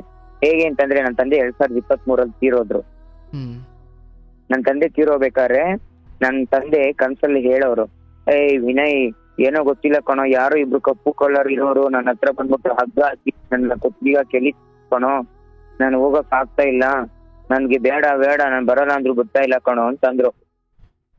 ಏನೋ ಮಾಮೂಲಿ ಏನೋ ದೇವದ ಫಿಲಮ್ ನೋಡಿ ನಾವ್ ಹಂಗ ಅಂತ ಇದಾರೆ ಅಂತ ನಾನ್ ಅನ್ಕೊಂಡೆ. ಆಮೇಲೆ ಮತ್ತೆ ಮಾರದಿನ ಅವ್ರಿಗೆ ಮಧ್ಯರಾತ್ರಿ ಕನ್ಸಲ್ಲಿ ಯಾರೋ ಇದ್ರ ಮೇಲೆ ಏನು ಚಾಕು ಇಟ್ಕೊಂಡ್ ಬರ್ತಾ ಇರೋದು, ಹಗ್ಗ ಇಟ್ಕೊಂಡ್ ಬರ್ತಾ ಇರೋದೇ, ನಿನ್ ಆಯ್ಸ್ ಮುಗ್ದಿದೆ ನಡಿ, ನೀನ್ ಇರಕ್ ಆಗಲ್ಲ, ಏನ್ ಆಸೆ ಇದೆ ತೀರಿಸ್ಕೊಂಡ್ಬಿಡು ಬೇಗ ಅಂತ ಅವ್ರಿಗೆ ಹೇಳಿದ್ರಂತೆ ಕನ್ಸಲ್ಲಿ. ಹೇಳಿ ಆಮೇಲೆ ಅವ್ರು ನನ್ನನ್ ಕೇಳಿದ್ರು, ವಿನಯ್ ನನಗೆ ಕೊನೆ ಸಾರಿ ಮೈಸೂರು ಪಾಕ್ ತಿನ್ಬೇಕು ಅನ್ನಿಸ್ತಾ ಇದೆ ಕಣೋ, ನನ್ಗೇನಾರು ತಂದ್ಕೊಡೋ ಬೇಗ, ನಾನು ಜಾಸ್ತಿ ದಿನ ಇರಲ್ಲ, ನನ್ನನ್ ಕರೀತಾ ಇದ್ದಾನೆ ಹೋಗ್ಲೇಬೇಕು ಕಣೋ ಅಂತ. ಸರಿ ಮೈಸೂರು ಪಾಕ್ ಎಲ್ಲ ತಿನ್ಸ್ದೆ, ಅದೆಲ್ಲ ಆಯ್ತು. ಮೈಸೂರು ಪಾಕ್ ಎಲ್ಲ ತಿಂದಾಯ್ತು ಅವರು. ಆಮೇಲೆ ಏನಾಯ್ತು, ಮತ್ತೆ ಇನ್ನೊಂದ್ ದಿನ ಕನ್ಸಲ್ಲಿ ಏನ್ ಬಂದ್ ಹೇಳಿದ್ರಂತೆ, ನಮ್ ತಂದೆಯವ್ರ ತಾಯಿ ಬಂದಿದ್ರಂತ ಅವ್ರಿಗೆ, ಬದ್ರಿ ಇನ್ ಆಯ್ತು ಮುಗೀತು, ನಾನು ಒಬ್ಳೆ ಮೇಲಿದ್ದೀನಿ, ಬರಲ್ವಾ ನೀನು, ನನ್ ಮಗ ಆಗಿ ನೀನ್ ಇಷ್ಟೊಂದು ಆಸೆ ನೆರವೇರ್ಸಲ್ವಾ, ನಿನ್ ಮಕ್ಳಿದಾರೆ ಅವ್ರು ನೋಡ್ಕೊಂತಾರೆ ನಿನ್ ಹೆಂಡ್ತಿನ, ಬಾರೋಲೆ ಅಂದಿದ್ದಕ್ಕೆ ಅಮ್ಮ ಬರ್ತೀನಮ್ಮ ಅಂತಂದ್ಬಿಟ್ಟು ಜೋರಾಗಿ ಕಿರ್ಚ್ಕೊಂಡ್ಬಿಟ್ರು ಸರ್. ಮಧ್ಯರಾತ್ರಿ ಸಾವಾಯ್ತು ಅವ್ರದ್ದು. ಕಿರ್ಚ್ಕೊಂಡಾಗ್ಲೇ ಸಾವಾಗೋಯ್ತು. ಅಮ್ಮ ಬಂದೆ ಅಮ್ಮ, ನಾನ್ ಬರ್ತಾ ಇದ್ದೀನಿ ಅಂತ ಜೋರಾಗಿ ಕಿರ್ಚ್ಕೊಂಡ್ರು. ಏನಾಯ್ತು ಅಂತ ನಾವ್ ಬಂದ್ ನೋಡಿದ್ವಿ. ಆ ಕಡೆ ನಾವು ಡಬಲ್ ಬೆಡ್ರೂಮ್ ಅಲ್ಲಿ ಇರೋದು. ಬಂದ್ ನೋಡಿದ್ವಿ, ಕಣ್ ಬಿಟ್ಕೊಂಡು ಪ್ರಾಣ ಬಿಟ್ಬಿಟ್ಟಿದ್ರು. ಆಮೇಲೆ ನಾವ್ ಹೋಗಿ ತುಳಸಿ ಮತ್ತೆ ನೀರ್ ಹಾಕಿದ್ವಿ. ತುಳಸಿ ನೀರ್ ಹಾಕಿದ್ರೆ ಸ್ವರ್ಗಕ್ಕೆ ಹೋಗ್ತಾರಲ್ವಾ, ಅದಕ್ಕೆ ತುಳಸಿ ನೀರ್ ಹಾಕಿದ್ವಿ. ಯಾವತ್ ಗೊತ್ತಾ ಸರ್, ಪುನೀತ್ ರಾಜ್ಕುಮಾರ್ ಸತ್ತಿದ್ದಿನ ಸರ್ ಇದು ಆಗಿರೋದು. ಪುನೀತ್ ರಾಜ್ಕುಮಾರ್ ಸತ್ತಿದ್ದು 2022 ಅಕ್ಟೋಬರ್ 29ನೇ ತಾರೀಕು. ನಮ್ಮಪ್ಪ ಸತ್ತಿರೋದು 2023 29ನೇ ತಾರೀಕು ಅಕ್ಟೋಬರ್. ಇಷ್ಟರಲ್ಲೇ ಸತ್ತಿರೋದು. ಆ ಟೈಮಲ್ಲಿ ಸತ್ರು. ನಾವು ಎಲ್ಲ ಕಡೆ ಹೋಗಿ ಕೇಳಿದ್ವಿ. ನಾನೇ ಜ್ಯೋತಿಷೆ, ಆದ್ರೆ ನಾನು ಹೇಳ್ದೆ ಭರಣಿ ನಕ್ಷತ್ರದಲ್ಲಿ ಸತ್ತಿದ್ದಾರೆ. ಭರಣಿ ನಕ್ಷತ್ರ ಬಂದ್ಬಿಟ್ಟು ಈಶ್ವರಂದು ನಕ್ಷತ್ರ. ನಾನು ಶಿವನ್ ಪೂಜೆ ಮಾಡ್ತಾ ಇದ್ದೀನಪ್ಪ, ಅದಕ್ಕೋಸ್ಕರ ಭರಣಿ ನಕ್ಷತ್ರದಲ್ಲಿ ಶಿವನೇ ಕರ್ಕೊಂಡಿದ್ದಾನೆ, ಏನ್ ತಲೆ ಕೆಡ್ಸ್ಕೊಂಬೇಡಿ, ಏನು ಆಗಲ್ಲ ಬಿಡಿ ಅಂತೇಳಿ ನಮ್ ತಾಯಿಗೆ ಎಲ್ಲಾರ್ಗು ಸಮಾಧಾನ ಮಾಡಿದೆ. ನಮ್ ತಂದೆ ಬದುಕಿದಾಗ ಯಾರು ಬರ್ಲಿಲ್ಲ ಸರ್, ಅವ್ರ ಸತ್ಮೇಲೆ ಎಲ್ಲಾರು ಬಂದ್ರು ಸರ್. ನನ್ಗದೇ ಬೇಜಾರಾಗಿದ್ದು. ಇನ್ನೊಂದ್ ಏನಂದ್ರೆ ಸರ್, ನಾನು ಒಳ್ಳೆತನ ನೋಡಕ್ಕೆ ನಾನು ಒಳ್ಳೆಯವನಾಗಿದ್ದೀನಿ, ನಾನು ಒಳ್ಳೆತನ ನೋಡಕ್ ನಮ್ ತಂದೆನೇ ಇಲ್ಲ ಸರ್ ಇವಾಗ. ಅದೊಂದು ನನಗೊಂದು ಬೇಜಾರು ಸರ್. ಇನ್ನೊಂದೇನಂದ್ರೆ, ನಾನು ನಾನು ಯಾವ ಹುಡುಗಿನೂ ನನ್ನ ಲೈಫಲ್ಲಿ ಕಣ್ಣೆತ್ತಿ ನೋಡಿಲ್ಲ ಸರ್. ಟೈಮ್ ಪಾಸಿಗೆ ನಾನು ಲವ್ ಮಾಡಿದ್ದೀನಿ ಬಿಟ್ರೆ, ಅವರಾಗೋರೆ ಬಂದು ನಿನ್ನ ಲವ್ ಮಾಡ್ತಾ ಇದೀನಿ, ನಾನು ನಿನ್ ಮದ್ವೆ ಮಾಡ್ಕೊಬೇಕು ಅಂತ ಇದ್ದೀನಿ ಅಂತ ಹೇಳಿದ್ರು ಬಿಟ್ರೆ, ನಾನು ಯಾವ ಹುಡುಗಿನೂ ಸಿನ್ಸಿಯರ್ ಆಗಿ ನಾನು ಲವ್ ಮಾಡ್ದವನೇ ಇಲ್ಲ. ಆದ್ರೆ ಯಾವ್ದೋ ಒಂದು ಹುಡುಗಿ ನನ್ನನ್ನ ಲವ್ ಮಾಡ್ತೀನಿ ಅಂತ ಮಾಡಿದ್ಲು. ಆದ್ರೆ 3 ವರ್ಷ ನನ್ನ ಜೊತೆಗೆಲ್ಲ ಚೆನ್ನಾಗಿ ದುಡ್ಡು ಕಾಸು ಎಲ್ಲ ಮಜಾ ಮಾಡಿಸ್ಕೊಂಡು ಕೊನೆಗೆ ಯಾರನ್ನೋ ಬೇರೆನೋ ಮದ್ವೆ ಮಾಡ್ಕೊಂಡು ಹೋದ್ಲು ಸರ್. ನನ್ಗಿರ್ಲಿ ಮದ್ವೆ ಮಾಡ್ಕೊಂಡು ಹೋದ್ಲು, ನನಗೇನು ಬೇಜಾರೇನಿಲ್ಲ, ಚೆನ್ನಾಗಿರ್ಲಿ ಅಂತ ಬಿಟ್ಬಿಟ್ಟಿದ್ದೆ. ಆದ್ರೆ ಅವಳ ಗಂಡ ದುಡ್ಡು ಕೊಡ್ಕ ಅಂತೆ ದಿನ ಹೊಡ್ದು ಸಾಯಿಸಿ ಕೊನೆಗೆ ಅವಳು ಡೈವರ್ಸ್ ಕೊಟ್ಟು ಇನ್ನೊಬ್ಬನ ಕನೆಕ್ಷನ್ ಇಟ್ಕೊಂಡು ಮತ್ತೆ ಇವನು ಬೇಡ ಅಂತ ಮೊದಲನೇ ಗಂಡನ ಹತ್ರ ಹೋಗಿ ವಾಸ ಮಾಡ್ತಾ ಇದ್ದಾಳೆ ಇವಾಗ. ನನ್ನ ಹತ್ರ ಎಲ್ಲ ಇತ್ತು ಸರ್, ದುಡ್ಡು ಕಾಸು ಎಲ್ಲ ಇತ್ತು. ಸ್ವಂತ ಮನೆ ಇಲ್ಲ ಅಂತ ನನ್ ಬಿಟ್ಟೋದ್ದು. ಆದ್ರೆ ಇವತ್ತು ಅವನ ಹತ್ರ ಸ್ವಂತ ಮನೆ ಎಲ್ಲ ಇದೆ. ಆದ್ರೆ ಕುಡ್ದು ಸಾಯಿಸ್ತಾ ಇದ್ದಾನೆ. ಪ್ರಯೋಜನ ಏನ್ ಸರ್? ನನ್ನ ಹತ್ರ ಮನೆ ಇರ್ಲಿಲ್ಲ ಸರ್, ನನ್ನ ಹತ್ರ ದುಡ್ಡು ಕಾಸೆಲ್ಲ ಚೆನ್ನಾಗೇ ಇತ್ತು ಸರ್ ನನ್ನ ಹತ್ರ.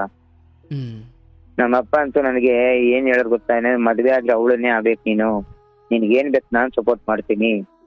ನಮ್ಮ ಅಣ್ಣನ್ಗೂ ಸಪೋರ್ಟ್ ಇಲ್ಲ ಸರ್ ಆತರ. ನಮ್ಮ ಅಣ್ಣನ್ಗೂ 40 ವರ್ಷ ಆಗಿದೆ, ಅವ್ನಿಗೆ ಮದ್ವೆ ಆಗಿಲ್ಲ. ನಮ್ಮಪ್ಪ ನೀನ್ ಯಾವ ಹುಡುಗಿ ಲವ್ ಮಾಡ್ತೀಯ ಅವಳಿಗೆ ಮದ್ವೆ ಆಗು, ನಾನ್ ಸಪೋರ್ಟ್ ಮಾಡ್ತೀನಿ ಅನ್ನೋರು ಸರ್. ಅಲ್ಲ, ನಿಮ್ಮ ಅಣ್ಣಂಗೆ ಯಾಕೆ ಮದ್ವೆ ಆಗಿಲ್ಲ? 40 ವರ್ಷ ಆದ್ರು. 40 ವರ್ಷ ಆಯ್ತಾದ್ರು ಅಂತಂದ್ರೆ ಸರ್, ಅವನಿಗೆ ಸ್ವಂತ ಮನೆ ಇಲ್ವಲ್ಲ ಸರ್. ಅವನಿಗೂ ಸ್ವಂತ ಮನೆ ಇಲ್ಲ, ನನಗೂ ಸ್ವಂತ ಮನೆ ಇಲ್ಲ. ಅದನ್ನೇ ಸರ್ ಹೇಳ್ತಾ ಇರೋದು. ನಮ್ಮಪ್ಪ ನನಗೆ ಕೊಡ್ತಾ ಇದ್ದಿದ್ದ 500 ರೂಪಾಯಿ ದುಡ್ಡನ್ನ ನಾನು ಕೂಡಿಕ್ಕಿದ್ರು ಇಷ್ಟೊತ್ತಾಗ್ಲೇ ದೊಡ್ಡ ಬಿಲ್ಡಿಂಗ್ ಕಟ್ಟಿಸ್ತಾ ಇದ್ದೆ.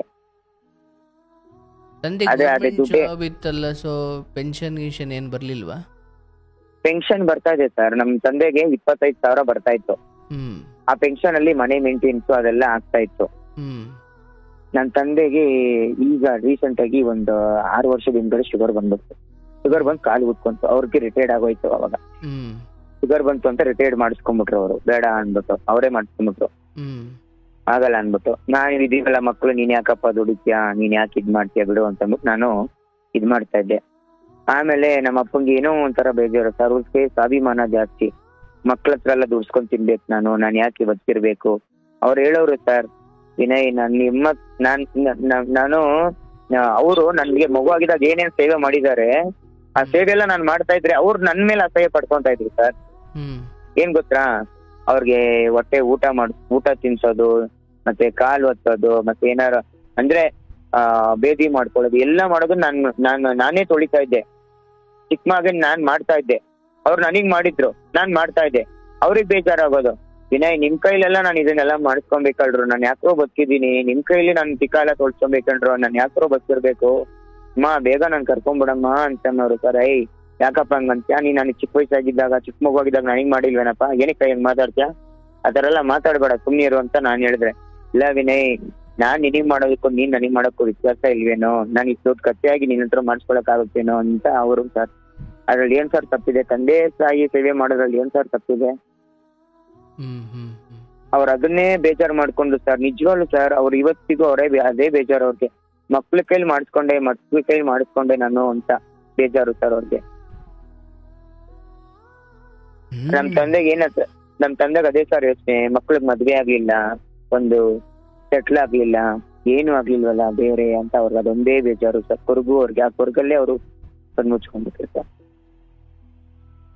ಆಯ್ತು. ತಂದೆ ತೀರೋದ್ಮೇಲೆ ಏನ್ ಸರ್, ನಾನು ಆರಾಮಾಗಿ ದೇವಸ್ಥಾನ ಪೂಜೆ ಮಾಡ್ಕೊಂಡಿದೀನಿ, ತಾಯಿನ ಚೆನ್ನಾಗಿ ನೋಡ್ಕೊಂತೀನಿ, ದಿನ ಅವ್ರಿಗೆ ಹಣ್ಣುಗಳು ತಗೊಂಡ್ ಹೋಗ್ತೀನಿ. ನಮ್ ತಂದೆ ಇದ್ದಾಗ ನೀವ್ ನಂಬಲ್ಲ ಸರ್, ನನ್ ತಂದೆ ಇದ್ದಾಗ ನನ್ಗೆ ಕಷ್ಟ ಅಂದ್ರೆ ಕಷ್ಟ. ಒಂದತ್ತು ಸಂಬಳ ಅಂದ್ರೆ ನನ್ ತಿಂಗ್ಳು ಸಂಬಳ ನಾನು ದುಡಿಯೋದು, ತಿಂಗಳಿಗೆ ಸಂಬಳ ನನಗ್ ಕೊಡೋದು ದೇವಸ್ಥಾನದಲ್ಲಿ 10,000 ನನಗ್ ಕೊಡ್ತಾ ಇದ್ದಿದ್ದು. ಅವ್ರು ಬದುಕಿದ್ದಾಗ ನನಗೆ 2 ದೇವಸ್ಥಾನ ಸಿಕ್ಲಿಲ್ಲ. ನಾನು ಇವಾಗ 2 ದೇವಸ್ಥಾನ ಮಾಡ್ತಾ ಇರೋದು. ಇಲ್ಲಿ ವಿಜಯನಗರದಲ್ಲಿ ಗಣಪತಿ ದೇವಸ್ಥಾನ, ಇನ್ನೊಂದ್ ಕಡೆ ಕಾಡು ಮಲ್ಲೇಶ್ವರ ದೇವಸ್ಥಾನದ ಹತ್ರ ಅಲ್ಲೊಂದ್ ದೇವಸ್ಥಾನ ಮಾಡ್ತಾ ಇದ್ದೀನಿ. ಮಲ್ಲೇಶ್ವರಂ ಗೊತ್ತಲ್ಲ ಸರ್ ನಿಮ್ಗೆ, ಅಲ್ಲಿ ಮಾಡ್ತಾ ಇದ್ದೀನಿ. ಅಷ್ಟು ಮಾಡ್ಕೊಂಡು ನನ್ಗೆ ಇವಾಗ ಸಿಕ್ಕಿದೆ. ಅದು ನನ್ ತಂದೆ ಬದುಕಿದಾಗ ಸಿಕ್ಕಿರಲಿಲ್ಲ. ನನ್ ತಂದೆ ಬದುಕಿದಾಗ ಸಿಕ್ಕಿದಿದ್ರೆ ದಿನ ನಮ್ಮ ಅಪ್ಪಂಗೆ ಏನ್ ಬೇಕು ನಾನು ತಗೊಂಡೋಗಿ ಕೊಡ್ತಾ ಇದ್ದೆ ಸರ್. ಆದ್ರೆ ನನ್ ತಂದೆ ಬದುಕಿದಾಗ ಒಂದ್ ರೂಪಾಯಿಗೂ ನಾನು ಎಷ್ಟು ದುಡ್ಡು ಖರ್ಚು ಮಾಡಿದ್ನೋ ನಮ್ಮ ಅಪ್ಪ ಕೊಟ್ಟಾಗ, ಅಷ್ಟು ದುಡ್ಡು ನಾನು ಇವಾಗ ತುಂಬಾ ಕಷ್ಟ ಅನುಭವಿಸ್ತಿದ್ದೀನಿ. ಲಾಕ್ಡೌನ್ ಟೈಮಲ್ಲಂತೂ ನರ್ಕ ನೋಡ್ಬಿಟ್ಟೆ ಸರ್ ನಾನು. ಲಾಕ್ಡೌನ್ ಟೈಮು ಎಂತ ನರ್ಕ ನೋಡಿದೀನಿ ಅಂದ್ರೆ, ದೇವಸ್ಥಾನ ಇಲ್ಲ, ಊಟ ಇಲ್ಲ, ಎಲ್ಲಿ ಯಾರಾದ್ರೂ ದಾನ ಕೊಡ್ತಾರಲ್ಲ ಪ್ರಸಾದಗಳು ದೇವಸ್ಥಾನದ ಮುಂದೆ ಅಲ್ಲೋಗಿ ನಿಂತ್ಕೊಂಡು ತಿಂದಿದೀವಿ ಸರ್ ನಾವು ಆ ಟೈಮಲ್ಲಿ. ಮೋಸ ಮಾಡೋರ್ಗೆಲ್ಲ ಕೊಡ್ತಾನೆ ಸರ್. ನಮ್ಮ ಮನೆ ಹತ್ರ ಒಬ್ರು ಇದಾರೆ ಸರ್, ಕೋಟ್ಯಾಂತರ ರೂಪಾಯಿ ಆಸ್ತಿ ಇದೆ ಅವ್ರಿಗೆ. ಕೋಟ್ಯಾಂತರ ರೂಪಾಯಿ ಆಸ್ತಿ ಇದ್ದೂನು ಅವ್ರು ₹1 ಬಿಚ್ಚಲ್ಲ, ದುಡ್ಡು ಕೊಡಲ್ಲ. ನಾವ್ ಯಾರು ಕೊಡ್ಬೇಕು, ನಿನ್ಗೇನೆ ಕೊಡ್ಬೇಕು, ನಮ್ ದುಡ್ಡು ನಿನ್ಗೇನೆ ಕೊಡ್ಬೇಕು. ಅವ್ನಿಗೆ 2 ಹೆಂಡತಿ ಇದಾರೆ ಸರ್ ಅವ್ರಿಗೆ. ನಾವೆಲ್ಲಾ ಚೆನ್ನಾಗ್ ನೋಡ್ಕೊಂತೀವಿ, ನಮ್ಗೆಲ್ಲ ಕೊಡಪ್ಪ ದೇವ್ರೆ, ನಮ್ಗೆ ಒಂದೇ ಒಂದು ಹುಡುಗಿ ಕೊಡು ಸಾಕು. ನನ್ ತಾಯಿ ಕೈಲಿ ಆಗಲ್ಲ ಸರ್. ನಮ್ ತಾಯಿ ಎತ್ತಿನ ಅಂತ ಮಾಡ್ತಾರೆ, ಅವ್ರಿಗೆ 65 ವರ್ಷ ಆಯ್ತು.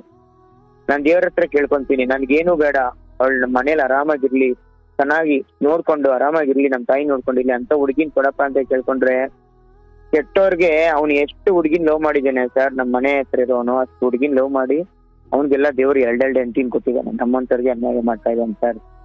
30 ವರ್ಷ ನನ್ಗೆ, 40 ವರ್ಷ ನಮ್ಮ ಅಣ್ಣನ್ಗೆ. ಇನ್ನು ಮದ್ವೆ ಯಾವಾಗ ಆಗೋದು, ಇನ್ನು ಜವಾಬ್ದಾರಿ ಯಾವಾಗ ತಗೊಳ್ಳೋದು ಸರ್ ನಾವು ಹೇಳಿ. ಆ ದೇವ್ರು ಇದಾನೆ ಅನ್ನೋದೇ ನಾನು ಮರ್ತ್ಬಿಟ್ಟಿದೀನಿ ಸರ್. ನಾನು ಈಗ್ಲೂ ಹೇಳ್ತಿದ್ದೀನಲ್ಲ, ನಾನು ಶಿವನ್ ಪೂಜೆ ಮಾಡ್ತಾ ಇದ್ದೀನಿ, ಗಣಪತಿನ ಪೂಜೆ ಮಾಡ್ತಾ ಇದ್ದೀನಿ, ಆದ್ರೆ ಆ ದೇವ್ರು ನನ್ಗೇನು ಕೊಡ್ತಾ ಇಲ್ಲ ಸರ್. ನನ್ಗದೇ ನೋವು.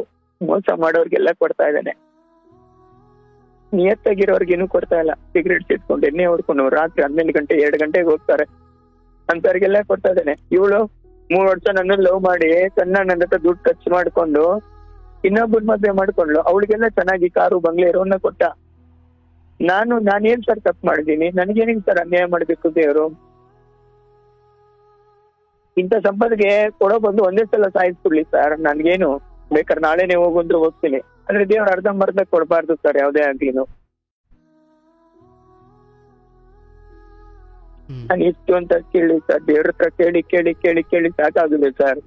ಮೋಸ ಮಾಡೋರ್ಗೆಲ್ಲ ಸರ್ ನಾನ್ ಕಣ್ಣಾರ ನೋಡ್ತಾ ಇದೀನಿ ಸರ್. ಮೋಸ ಮಾಡೋರ್ಗೆಲ್ಲ ಕೊಡ್ತಾ ಇದ್ದಾನೆ ದೇವ್ರು. ಈ ಕಲಿಯುಗದಲ್ಲಿ ಮೋಸ ಮಾಡೋರ್ಗೆಲ್ಲ ಕೊಡ್ತಾ ಇದ್ದಾನೆ.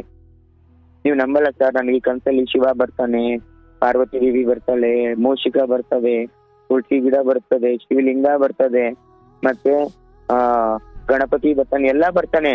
ಅದ್ರ ಸೂಚನೆ ಏನು ಅಂತ ಗೊತ್ತಾಗ್ತಾ ಇಲ್ವಲ್ಲ ಸರ್ ನನ್ಗೆ. ನನ್ ಕೆಟ್ಟದ್ ಕೊಡ್ತಾನ, ಒಳ್ಳೇದ್ ಮಾಡ್ತಾನ, ಏನಂತ ಅರ್ಥ ಮಾಡ್ಕೊಂಡ್ಲಿ ಸರ್? ಏನಾದ್ರೂ ಒಂದು ಸರ್, ನನ್ಗೆ 2023 ಕನ್ಸಲ್ಲಿ ಬರ್ತಾ ಇದ್ದಾನೆ ದೇವ್ರು. ಆದ್ರೆ ನನ್ಗೆ ಏನ್ ಒಳ್ಳೇದ್ ಮಾಡ್ತಾ ಇದ್ದಾನೆ? ಅಪ್ಪನ್ ಕಿತ್ಕೊಂಡ, ಈ ಕಡೆ ಅಣ್ಣನ್ ಮದ್ವೆ ಆಗ್ಲಿಲ್ಲ, ಬಿಡು ಅಣ್ಣಂದೇನೋ ವಯಸ್ಸು 40 ಆಯ್ತು, ಬೇಡ ಓಕೆ. ಈಗ ನಾನೇನ್ ಮಾಡಿದೀನಿ ಸರ್?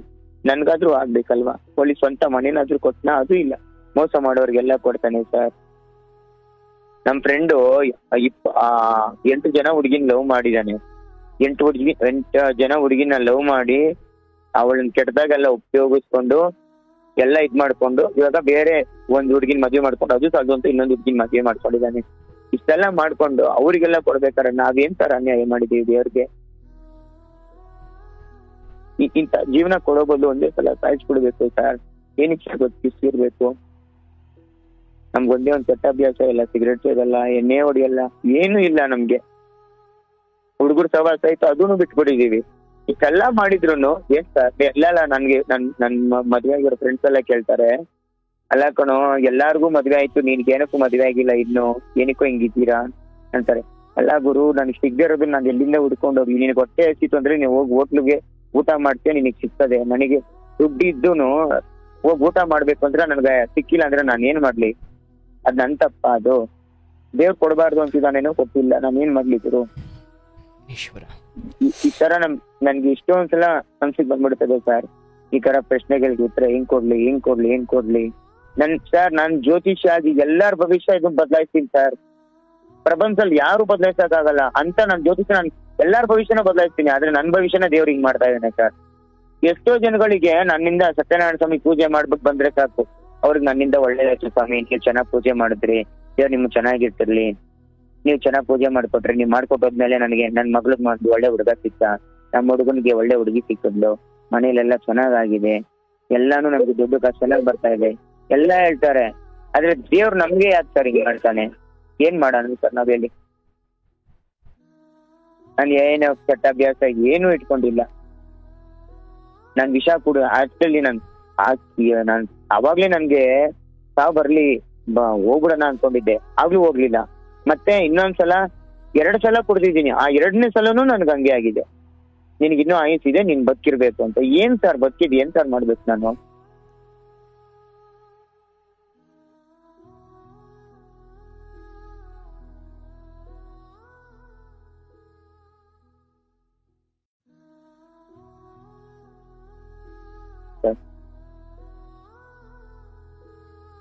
ಬೇಜಾರ ಹೋಗುತ್ತೆ ಸರ್. ಈ ತರ ದೇವ್ರು ಮಾಡ್ಬಿಟ್ರೆ ನಮ್ಗೆ ತಡ್ಕೊಳ್ಳೋದಕ್ಕಾಗಲ್ಲ. ನಮ್ಗೆ ಒಂದೊಂದ್ಸಲ ಎಲ್ಲಾನು ಹೋಗ್ಬಿಡೋಣ ಅಂತ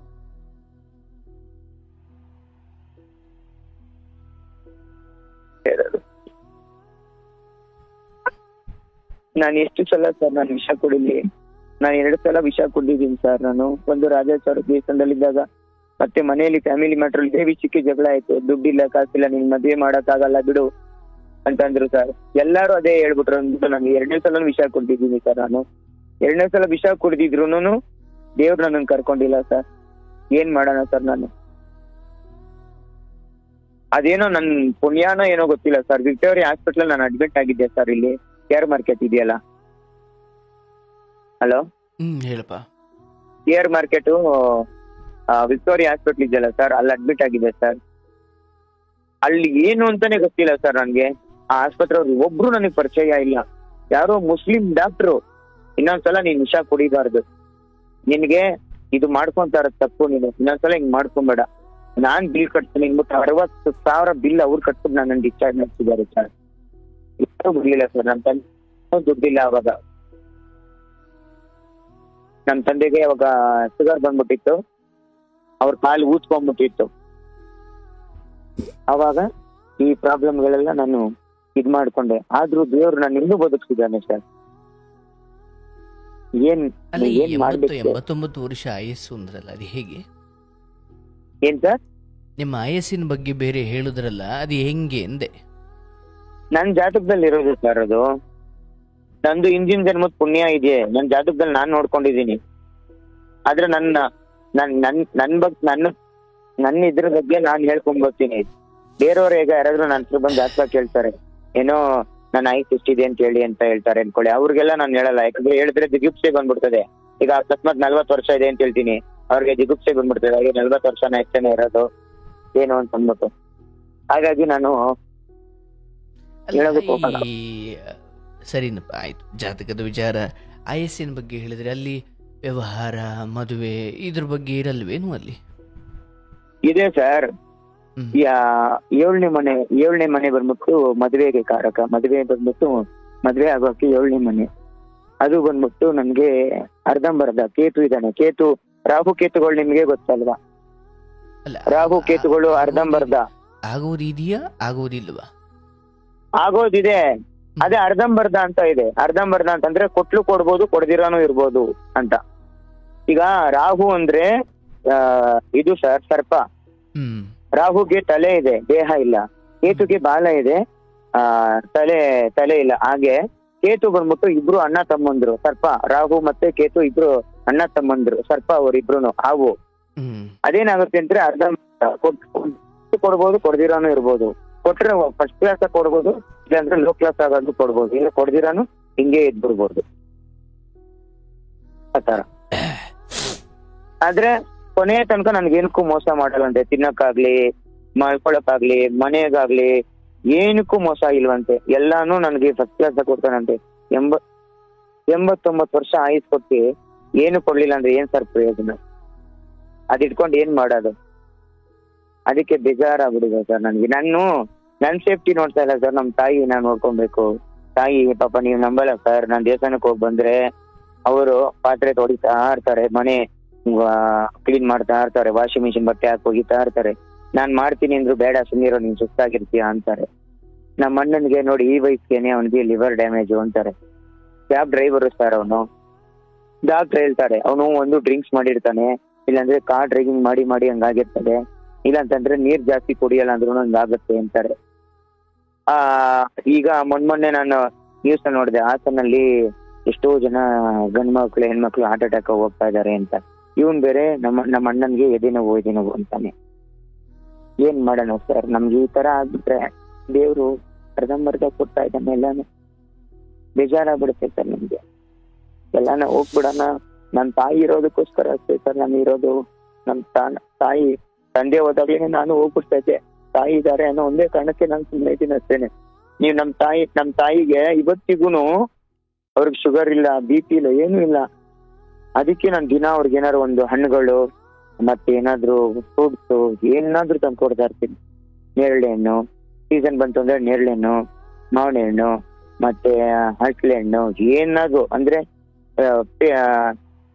ಯಾಕೆಂದ್ರೆ ಈ ವಯಸ್ಸಲ್ಲಿ ಅವ್ರಿಗೆ ಏನ್ ಬೇಕೋ ತಿನ್ನಿಸ್ಬಿಡ್ಬೇಕು. ಆಮೇಲೆ ಮತ್ತೆ ಅವ್ರ ಮುಂದೆ ತಿನ್ನಕ್ ಆಗುತ್ತೋ ಇಲ್ವೋ.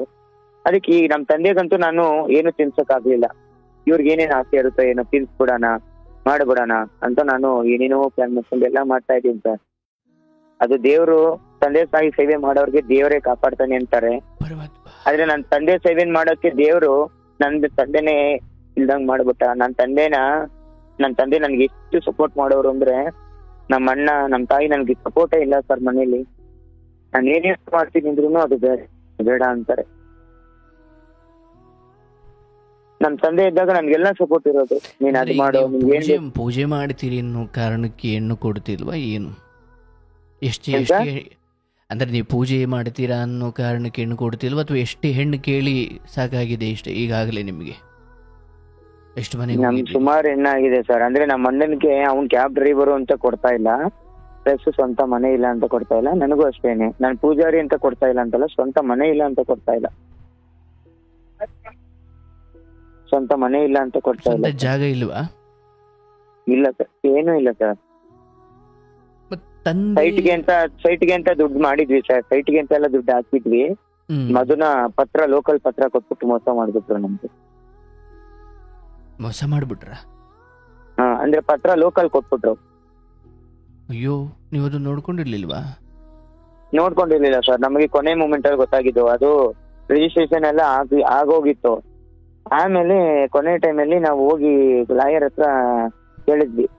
ಆಮೇಲೆ ಅವ್ರು ಏನ್ ಹೇಳ್ತಾ ಇದಾರೆ, ಅವ್ರು ಮೊದ್ಲೇ ಹೇಳ್ಬೇಕಾಗಿತ್ತು, ಇದು ಲೋಕಲ್ ಪತ್ರ, ಇದು ಅದೇನು BBMPದು A ಖಾತನೋ B ಖಾತನೋ ಇದು ಇದಾಗಿದೆ, ಅದು ಇದು ಯಾವಾಗಿದ್ರು ಹೊಡೆದಾಕ್ಬಿಡ್ತಾರೆ ಅಂತ. ಆಮೇಲೆ ನಾವು ಕಟ್ಟಿದ್ವಿ, 50 ಲಕ್ಷ ಕಟ್ಟಿದ್ವಿ ಮನೆ ಕಟ್ಸಿರೋ ಮನೆ ತಗೊಳ್ಳೋಣ ಅಂತ. ಆಮೇಲೆ ನೋಡಿದ್ರೆ ಇಲ್ಲ, ನಾವು ಕೊಡಕ್ಕಾಗಲ್ಲ ಹಂಗೆ ಹಿಂಗೆ ಅಂತಂದ್ರು. ಸರಿ, ನಾವು ಜಗಳ ಮಾಡಿದ್ವಿ, ಎಲ್ಲ ಆಯ್ತು. ಕೊನೆಗೆ ಆಯ್ತು ಕೊಡ್ತೀವಿ ಅಂತಂದ್ರು. ಕೊಡ್ತೀವಿ ಅಂತ ಹೇಳ್ಬಿಟ್ಟು ಆಮೇಲೆ ನೋಡಿದ್ರೆ ಮಧ್ಯರಾತ್ರಿನೇ ಖಾಲಿ ಮಾಡ್ಕೊಂಡು ಓಡೋಗ್ಬಿಟ್ಟು. ಅಂದ್ರೆ 50 ಲಕ್ಷ ಸಿಗ್ಲೇ ಇಲ್ವಾ? ಸಿಗ್ಲೇ ಇಲ್ಲ ಸರ್.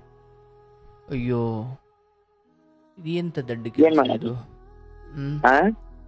ಎಂತ ದಡ್ಡತನ ಮಾಡ್ಕೊಂಡಿದ್ದೀರಿ? ಒಂದೇ ಸರಿ ಕೊಡ್ತಾರ? ಇಲ್ಲ 50 ಲಕ್ಷ ಎಲ್ಲ ಪೇಪರ್ ವರ್ಕ್ ಎಲ್ಲ ನಡೀತಾ ಇದೆ. ಎಂತ ದಡ್ಡರಾದ್ರೂ ತಮ್ಮ ಕೈಗೆ ಎಲ್ಲ ಕೆಲಸಗಳು ಬಹಳ ಅಫಿಷಿಯಲ್ ಮುಗ್ದಾದ ಮೇಲೇನೆ ಒಂದ್ ಅರ್ಧ ಹಿಂಗ್ ಕೊಡ್ತಾರೆ. ಇದು ಹೆಂಗಿದು? ಒಂದೇ ಸರಿ 50 ಲಕ್ಷ? ಅವರು ಅರ್ಜೆಂಟ್ ಅಲ್ಲಿ ಇದ್ರು ಸರ್. ಅವರು ಪಾರ್ಟಿ ಮನೆ 3 ಫ್ಲೋರ್ ಬಿಲ್ಡಿಂಗ್ ಇದ್ದಿದ್ದು ಕಟ್ತಿದ್ದು 50 ಲಕ್ಷಕ್ಕೆ. ಅವಾಗ ನಾವು ತಗೊಬೇಕು ಅಂತಿದ್ವಿ, ಯಾವಾಗ 2018ರಲ್ಲಿ. ಅವಾಗೆಲ್ಲ ಚೆನ್ನಾಗಿ ಇದಿತ್ತಲ್ಲ ನಮ್ಗೆ. ಅವಾಗ ಅದ್ರ ಬಗ್ಗೆ ಅಷ್ಟು ಐಡಿಯಾ ಇರ್ಲಿಲ್ಲ, ನಮ್ಮ ಅಣ್ಣಂಗೂ ಐಡಿಯಾ ಇರ್ಲಿಲ್ಲ, ನಮ್ಮ ತಂದೆಗೂ ಐಡಿಯಾ ಇರ್ಲಿಲ್ಲ. ಸರಿ ಆಯ್ತು, ಆಗಿದ್ದಾಗ್ಲಿ ತಗೊಳ್ಳೋಣ ಅಂತಂದ್ಬಿಟ್ಟು ನಾವೇನ್ ಮಾಡಿದ್ವಿ, ಸರಿ ಆಯ್ತು ಅಂದ್ಬಿಟ್ಟು ನಾವು ದುಡ್ಡೆಲ್ಲ ಕೊಟ್ವಿ. ಅಂದ್ರೆ ಫಸ್ಟ್ ರಿಜಿಸ್ಟ್ರೇಷನ್ಗೆ ಬ್ಯಾಂಕಲ್ಲಿ ಕೇಳಿದ್ವಿ, ಇದಕ್ಕೆ ಲೋನ್ ಆಗುತ್ತೆ ಅಂತ ಕೇಳಿದ್ವಿ. ಅಮ್ಮ ಲೋನ್ ಆಗುತ್ತೆ ಅಂತಂದ್ರು. ಇವ್ರು ಬ್ಯಾಂಕ್ ಅವ್ರು ಹೇಳಿದೇನು, ಪತ್ರ ಕರೆಕ್ಟ್ ಆಗಿದ್ಯಾ ಅಂತ ಕೇಳಿದ್ರೆ ನಾವು ಪತ್ರ ಕರೆಕ್ಟ್ ಆಗಿದ್ಯಾ ಇಲ್ವ ಅಂತ ಹೇಳಿದ್ರೆ ನಾವು ಹೇಳ್ತಾ ಇದ್ವಿ. ನೀವು ಕೇಳಿದೇನೋ ಲೋನ್ ಆಗುತ್ತೆ ಅಂತ ಕೇಳಿದ್ರೆ ನಾವು ಲೋನ್ ಆಗುತ್ತೆ ಅಂತ ಹೇಳಿದ್ವಿ ಅಷ್ಟೇನೆ. ಆಮೇಲೆ ಹೋಗಿ ಎಲ್ಲ ಆದ್ಮೇಲೆ ನಾವು ಲಾಯರ್ ಹತ್ರ ಚೆಕ್ ಮಾಡಿಸಿದ್ವಿ. ಆಮೇಲೆ ಕೇಳಿದಕ್ಕೆ ಇಲ್ಲಪ್ಪ, ಇದು ಲೋಕಲ್ಲು, ಇದು ಯಾವಾಗ ಬೇಕಾದ್ರೂ ನಿಮ್ಗೆ ಬಿಲ್ಡಿಂಗ್ ಹೊಡೆದಾಕ್ತಾರೆ, ಇದು ಗೌರ್ಮೆಂಟಿಗೆ ಸೇರೋದು ಇದು ಅಂತ ಹೇಳ್ಬಿಟ್ಟು ನಮಗೆ ಒಂಥರ ಆಗುತ್ತೆ. ಆಮೇಲೆ ವಾಪಸ್ ದುಡ್ಡು ಕೊಡಿ ಅಂತ ಕೇಳಿದ್ರೆ ಕೊಡಕ್ಕಾಗಲ್ಲ, ಹಂಗೆ ಹಿಂಗೆ ಇವಾಗೆಲ್ಲ ಮುಗ್ದೋಗಿದೆ ಅಂತಂದ್ರು. ಸರಿ ಆಯ್ತು, ಏನೋ ಒಂದು ಜಗಳ ಮಾಡಿ ಆಮೇಲೆ ಕೊಡ್ತೀವಿ ಅಂತಂದ್ರು. ಆಮೇಲೆ ಒಂದು 3-4 ದಿನ ಬಂದು ಫೋನ್ ಮಾಡಿದ್ರೆ ಫೋನ್ ಸ್ವಿಚ್ ಆಫ್. ಅಲ್ಲೋಗಿ ಮಾಡಿದ್ರೆ ಮಧ್ಯರಾತ್ರಿನೇ ಮನೆ ಮಾಡ್ಕೊಂಡು ಓಡೋಗ್ಬಿಟ್ಟಿದೆ. ಹೋಯ್ತು, ಎಲ್ಲಿ ಹುಡ್ಕೋದು ಸಿಗ್ತಾ ಇಲ್ಲ. ತೊಂದ್ರೆ ಇಲ್ಲ ನೋಡಿ. ಒಂದು ನಾನು ಹೇಳೋದು ಆಯ್ತು, ನಿಮ್ಮ ಜ್ಞಾನ, ನಿಮ್ಮ ಪೂಜಾ ಭಕ್ತಿ ಅಥವಾ ಈ ಬದುಕಿನ ಶೈಲಿ ಎಲ್ಲವನ್ನು ನಾನು ಬಹಳ ಗೌರವಿಸ್ತೀನಿ, ಪ್ರೀತಿಸ್ತೀನಿ, ಗ್ರೇಟ್. ಬಟ್ ನಾನು ಹೇಳೋದು ನಿಮ್ಮಲ್ಲಿ ಒಂದು ವಿಚಾರವನ್ನು ನೀವು ಸ್ಪಷ್ಟವಾಗಿ ಅರ್ಥ ಮಾಡಿಕೊಳ್ಬೇಕು. ಯಾವುದೇ ಕಾರಣಕ್ಕೂ ಕೂಡ ನಮ್ಮ ಬದುಕಲ್ಲಿ ನೀವು ಭವಿಷ್ಯ ಹೇಳಿ, ಇನ್ನೇನು ಹೇಳಿ, ಏನಾದರೂ ಮಾಡಿ, ಯಾರ ಬದುಕನ್ನು ಕೂಡ ಯಾವುದೇ ಕಾರಣಕ್ಕೂ ಅಂದರೆ ಬಂದ ನಮ್ಮ ಪಾಲಿನ ಕರ್ಮಶೇಷಗಳನ್ನು ನಾವು ಸವಸ್ಲೇಬೇಕು. ಆಯ್ತಾ? ನೀವು ಅವರಿಗೆ ಒಳ್ಳೇದು ಹೇಳಿದ್ರು, ಕೆಟ್ಟದ್ದು ಹೇಳಿದ್ರು, ಆಶೀರ್ವದಿಸಿದ್ರು, ಇವನ್ ನನ್ನನ್ನು ಸೇರಿಸ್ಕೊಂಡೇ ಹೇಳ್ತೀನಿ. ನಾನು ಯಾರಿಗೂ ಆಶೀರ್ವದಿಸಬಹುದು, ಶಪಿಸಬಹುದು, ಏನೇ ಇರ್ಬೋದು. ಅಂತಿಮವಾಗಿ ಅದು ನನ್ನ ಜ್ಞಾನದ ಇತಿಮಿತಿಯಲ್ಲೇ ನಾನು ಮಾಡ್ತೀನಿ ಹೊರತು ಪೂರ್ಣ ಸತ್ಯ ಬೇರೆ ಇರುತ್ತೆ. ಈಗ ನಾನು ಒಬ್ಬರಿಗೆ ಏನೋ ಹೇಳಿದ್ರೆ ಅದು ನನ್ನ ಜ್ಞಾನದ ಮಟ್ಟ. ಸತ್ಯ ನನ್ನ ಜ್ಞಾನದಷ್ಟೇ ಇರಬೇಕು ಅಂತೇನಿಲ್ಲ. ನನ್ನ ಜ್ಞಾನಕ್ಕಿಂತ ಸತ್ಯ ಅಗಾಧವಾಗಿರುತ್ತೆ.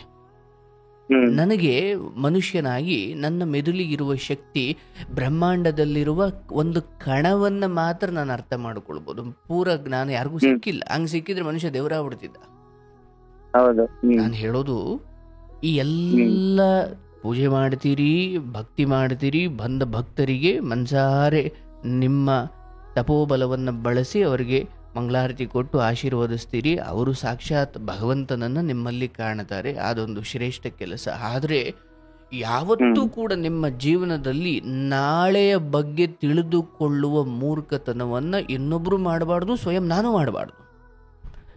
ಯಾಕೆ ಅಂದರೆ ನಮ್ಮಲ್ಲಿ ಭವಿಷ್ಯ ಶಾಸ್ತ್ರಗಳು ಯಾಕೆ ಹೆಚ್ಚು ಪ್ರಚಲಿತದಲ್ಲಿದ್ದು ಅಂದರೆ, ಒಬ್ಬ ರಾಜನಿಗೆ ಪ್ರಜೆಗಳ ಲೋಕಕ್ಷೇಮ ಅಥವಾ ಪ್ರಜೆಗಳ ಅಥವಾ ರಾಜ್ಯದ ಕ್ಷೇಮಕ್ಕೋಸ್ಕರ ಅಂದರೆ ಒಂದು ಜ್ಯೋತಿಷ್ಯ ಅಥವಾ ಇಂಥವೆಲ್ಲ ಬಹಳ ದೊಡ್ಡ ದೊಡ್ಡ ಮಟ್ಟದಲ್ಲಿ ಪ್ರಯೋಗ ಆಗ್ತಾ ಇದ್ದು. ಅಂದರೆ ಮುಂದೆ ರಾಜ್ಯಕ್ಕೆ ಆಗಮಿಸಬಹುದಾದ ಅಥವಾ ಇಡೀ ರಾಷ್ಟ್ರಕ್ಕೋ ಇಡೀ ಲೋಕಕ್ಕೆ ಆಗಮಿಸಬಹುದಾದ ಬರ, ಕಾಯಿಲೆಗಳು ಅಥವಾ ಈ ಸಾಂಕ್ರಾಮಿಕ ವಿಚಾರಗಳು, ಇವುಗಳ ವಿಚಾರವಾಗಿ ಅಧ್ಯಯನ ಮಾಡಲಿಕ್ಕೆ ಅಥವಾ ತಿಳ್ಕೊಳ್ಳಿಕ್ಕೆ ಋಷಿ ಮುನಿಗಳೆಲ್ಲ ಈ ಜ್ಯೋತಿಷ್ಯ ಶಾಸ್ತ್ರವನ್ನು ಬಳಸ್ತಾರೆ. ಇವಾಗ ಇಂಡಿವಿಜುವಲ್ ಬಂದಾಗ ಏನಾಗ್ಬಿಡುತ್ತೆ, ಅದರಿಂದ ಒಬ್ಬ ಆತಂಕಕ್ಕೊಳಗಾಗ್ಬೋದು, ಒಬ್ಬ ಸಂತೋಷಕ್ಕೊಳಗಾಗ್ಬೋದು. ಹೌದಲ್ಲ? ನಾಳೆಗಳ ಬಗ್ಗೆ ತಿಳ್ಕೊಂಡಾಗ 2 ಥರ. ಒಂದು, ಹೌದಾ ನಾನು ಇಷ್ಟು ವರ್ಷ ಬದುಕ್ತೀನ ಅಂತ ಖುಷಿ ಆಗ್ಬೋದು. ಇನ್ಯಾರಿಗೂ ಒಬ್ಬನಿಗೆ ಆತಂಕ ಆಗ್ಬೋದು. ನೋಡಿ, ಜ್ಯೋತಿಷ್ಯ ಅನ್ನೋದು ನೀವು ತಿಳ್ಕೊಂಡಿದ್ದೀರಿ ಅಥವಾ ನಿಮಗೆ ಅದ್ರಿಗೇನು ಜ್ಞಾನ ಇದೆ ಅಂತಲೇ ಅಂದ್ಕೊಳ್ಳೋಣ. ಆದರೆ ಯಾವ ಕಾರಣಕ್ಕೂ ಕೂಡ ನನ್ನ ಬದುಕನ್ನ ಅಥವಾ ಇನ್ನೊಬ್ಬರ ಬದುಕನ್ನ ಅದು ಇತ್ಯರ್ಥ ಮಾಡ್ಲಿಕ್ಕೆ ಸಾಧ್ಯವೇ ಇಲ್ಲ. ಆಯ್ತಾ? ಒಂದು ಮಟ್ಟಕ್ಕೆ ನನಗೆ ಒಂಚೂರು ಬೆಳಕಿನ ಚಿಕ್ಕ ದರ್ಶನವಾಗುವುದು, ಆದರೆ ಪೂರ್ಣ ಈ ಇಡಿಯಾದ ಒಂದು ದೀಪದ ಬೆಳಕು ಈ ಜನ್ಮ ಅಲ್ಲ, ಇನ್ನು ಎಷ್ಟು ಜನ್ಮ, ಅದಕ್ಕೊಂದು ದೊಡ್ಡ ತಪಸ್ಸು ಬೇಕು. ಅದು ಒಂದು ಜನ್ಮದಲ್ಲಿ ತಿಳಿಯುವಂತ ಅಥವಾ ಒಂದು ವಿದ್ಯೆಯಿಂದ ತಿಳಿಯುವಂಥದ್ದಲ್ಲ. ಅದಕ್ಕೆ 64 ವಿದ್ಯೆ ತಿಳಿದ್ರೂ ಬದುಕಿನ ಸಪೂರ್ವಾದ ರಚನೆ ಹೇಗಾಗಿದೆ ಗೊತ್ತಿಲ್ಲ ಮನುಷ್ಯನಿಗೆ. ಏನೋ ನಮ್ಮ ಕಣ್ಣಿಗೆ ಕಾಣುವಷ್ಟು ಕೆಲವುಗಳನ್ನ ಹೇಳಿಕೊಂಡು ಮಾಡ್ಕೊಂಡು ಹೋಗ್ತಾ ಇದೀವಿ. ನನ್ನ ಸೇರಿಸಿ ಹೇಳ್ತೀನಿ ನಾನು. ಹಾಗಾಗಿ ನಿಮ್ಮ ಜೀವನದಲ್ಲಿ ತುಂಬಾ ಗೊಂದಲಕ್ಕೊಳಗಾಗಿ ಅಯ್ಯೋ ಒಳ್ಳೆಯವ್ರಿಗೆ ಅನ್ಯಾಯ ಆಗ್ತಾ ಇದೆ, ಕೆಟ್ಟವರೆಲ್ಲ ಹಿಂಗಿದ್ದಾರೆ ಹಂಗಿದ್ದಾರೆ. ನೋಡಿ, ನೀವು ತಿಳಿದವರಾಗಿದ್ದೀರಿ. ನಾನು ಹೇಳೋದು, ಒಬ್ಬ ಧರ್ಮರಾಯ ಹೇಳ್ಬೋದಾ, ಅಯ್ಯೋ ಕೆಟ್ಟ ದುಷ್ಟ ದುರ್ಯೋಧನಿಗೆ ರಾಜ್ಯ ಸಿಕ್ತು ನನಗೆ ಸಿಗ್ಲಿಲ್ಲ. ಒಬ್ಬ ಧರ್ಮರಾಯನಂತಹ ಪ್ರಬುದ್ಧ ವ್ಯಕ್ತಿ ಏನಂದ್ಕೊಂಡ ಅಂದ್ರೆ, ದ್ರೌಪದಿಗೆ ಅವನು ಹೇಳ್ತಾನೆ, ನಾವು ಇವತ್ತು ಕಾಡಿನಲ್ಲಿ ವನವಾಸ ಅನುಭವಿಸ್ತಾ ಇದ್ದೀವಿ, ರಾಕ್ಷಸರಿಂದ ಉಪಟಳವನ್ನು ಅನುಭವಿಸ್ತಾ ಇದ್ದೀವಿ, ಪಡಬಾರ್ದು ಕಷ್ಟಪಡ್ತಾ ಇದ್ದೀವಿ, ತಿನ್ನೋಕೆ ಉಣ್ಣೋಕೆ ಮಲಗೋಕೆ ಎಲ್ಲದಕ್ಕೂ ಒದ್ದಾಟ ಇದೆ. ಈಗ ನೀನು ಅಂದ್ಕೊಳ್ಳಂಗೆ ಇಲ್ಲ, ಅಧರ್ಮಿಗಳೆಲ್ಲ ರಾಜ್ಯಭಾರ ಮಾಡಿಕೊಂಡು ಅರಮನೆಯಲ್ಲಿದ್ದಾರೆ, ಧರ್ಮ ಅಂದ್ಕೊಂಡಿರೋರೆಲ್ಲ ಕಾಡಲ್ಲಿದ್ದಾರೆ ಅಂತ. ಯಾಕಂದ್ರೆ ಕಷ್ಟಗಳು ಯಾರು ಬೇಗ ಭಗವಂತನನ್ನ ತಲುಪಲಿಕ್ಕೆ ಸಾಧ್ಯ ಇದೆ ಅಂದ್ರೆ ಯಾರಿಗೆ ಹೆಚ್ಚು ಕಷ್ಟಗಳು ಅವನು ಮಾತ್ರ. ಯಾಕಂದ್ರೆ ಕಷ್ಟಗಳು ಬಂದಾಗಲೇ ಅಲ್ವೇ ಸಂಕಟ ಬಂದಾಗ ವೆಂಕಟರಮಣ. ನಿಜವಾಗ್ಲೂ ಯೋಚನೆ ಮಾಡಿ, ಸಂಕಟ ಬಂದಾಗ ಭಗವಂತನನ್ನ ನೆನೆಸುವುದಕ್ಕೂ ಅಥವಾ ನೆನೆಸುವ ಜನ ಹೆಚ್ಚಿದ್ದಾರೋ, ಅಥವಾ ಸುಖದಲ್ಲಿ ಮನುಷ್ಯ ದೇವರನ್ನೇ ಮರೆತು ಬಿಡ್ತಾನೆ.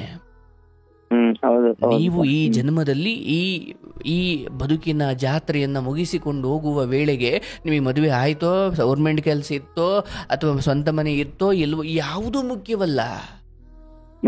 ಇದು ಎಲ್ಲದಕ್ಕಿಂತ ದೊಡ್ಡದು ಏನಂದ್ರೆ, ನೀವೇ ಹೇಳಿದ್ರಿ ನಮಗೊಂದು ಸಾವಿನ ಅನುಭವ ಆಯಿತು, ಅಲ್ಲಿ ನನಗೆ ಸಾಕ್ಷಾತ್ ವಿಷ್ಣುವೋ ಶಿವನೋ ಅಥವಾ ಯಾವುದೋ ಅನುಗ್ರಹ ದೊರಕಿದ್ದು ಯಾವ ಕಾರಣಕ್ಕೆ ಅಂದ್ರೆ, ಇವನಿಗೆ ಮದುವೆ ಆಗಿಲ್ಲ ಬಿಟ್ಬಿಡಿ ಅಂತ ಅಲ್ಲಿ ವಿಷ್ಣು ಹೇಳಲಿಲ್ಲ, ಇವನು ನನ್ನ ಪೂಜಿಸ್ತಾನೆ ಅಂತ ಹೇಳಿದ್ರು ಅಂತ.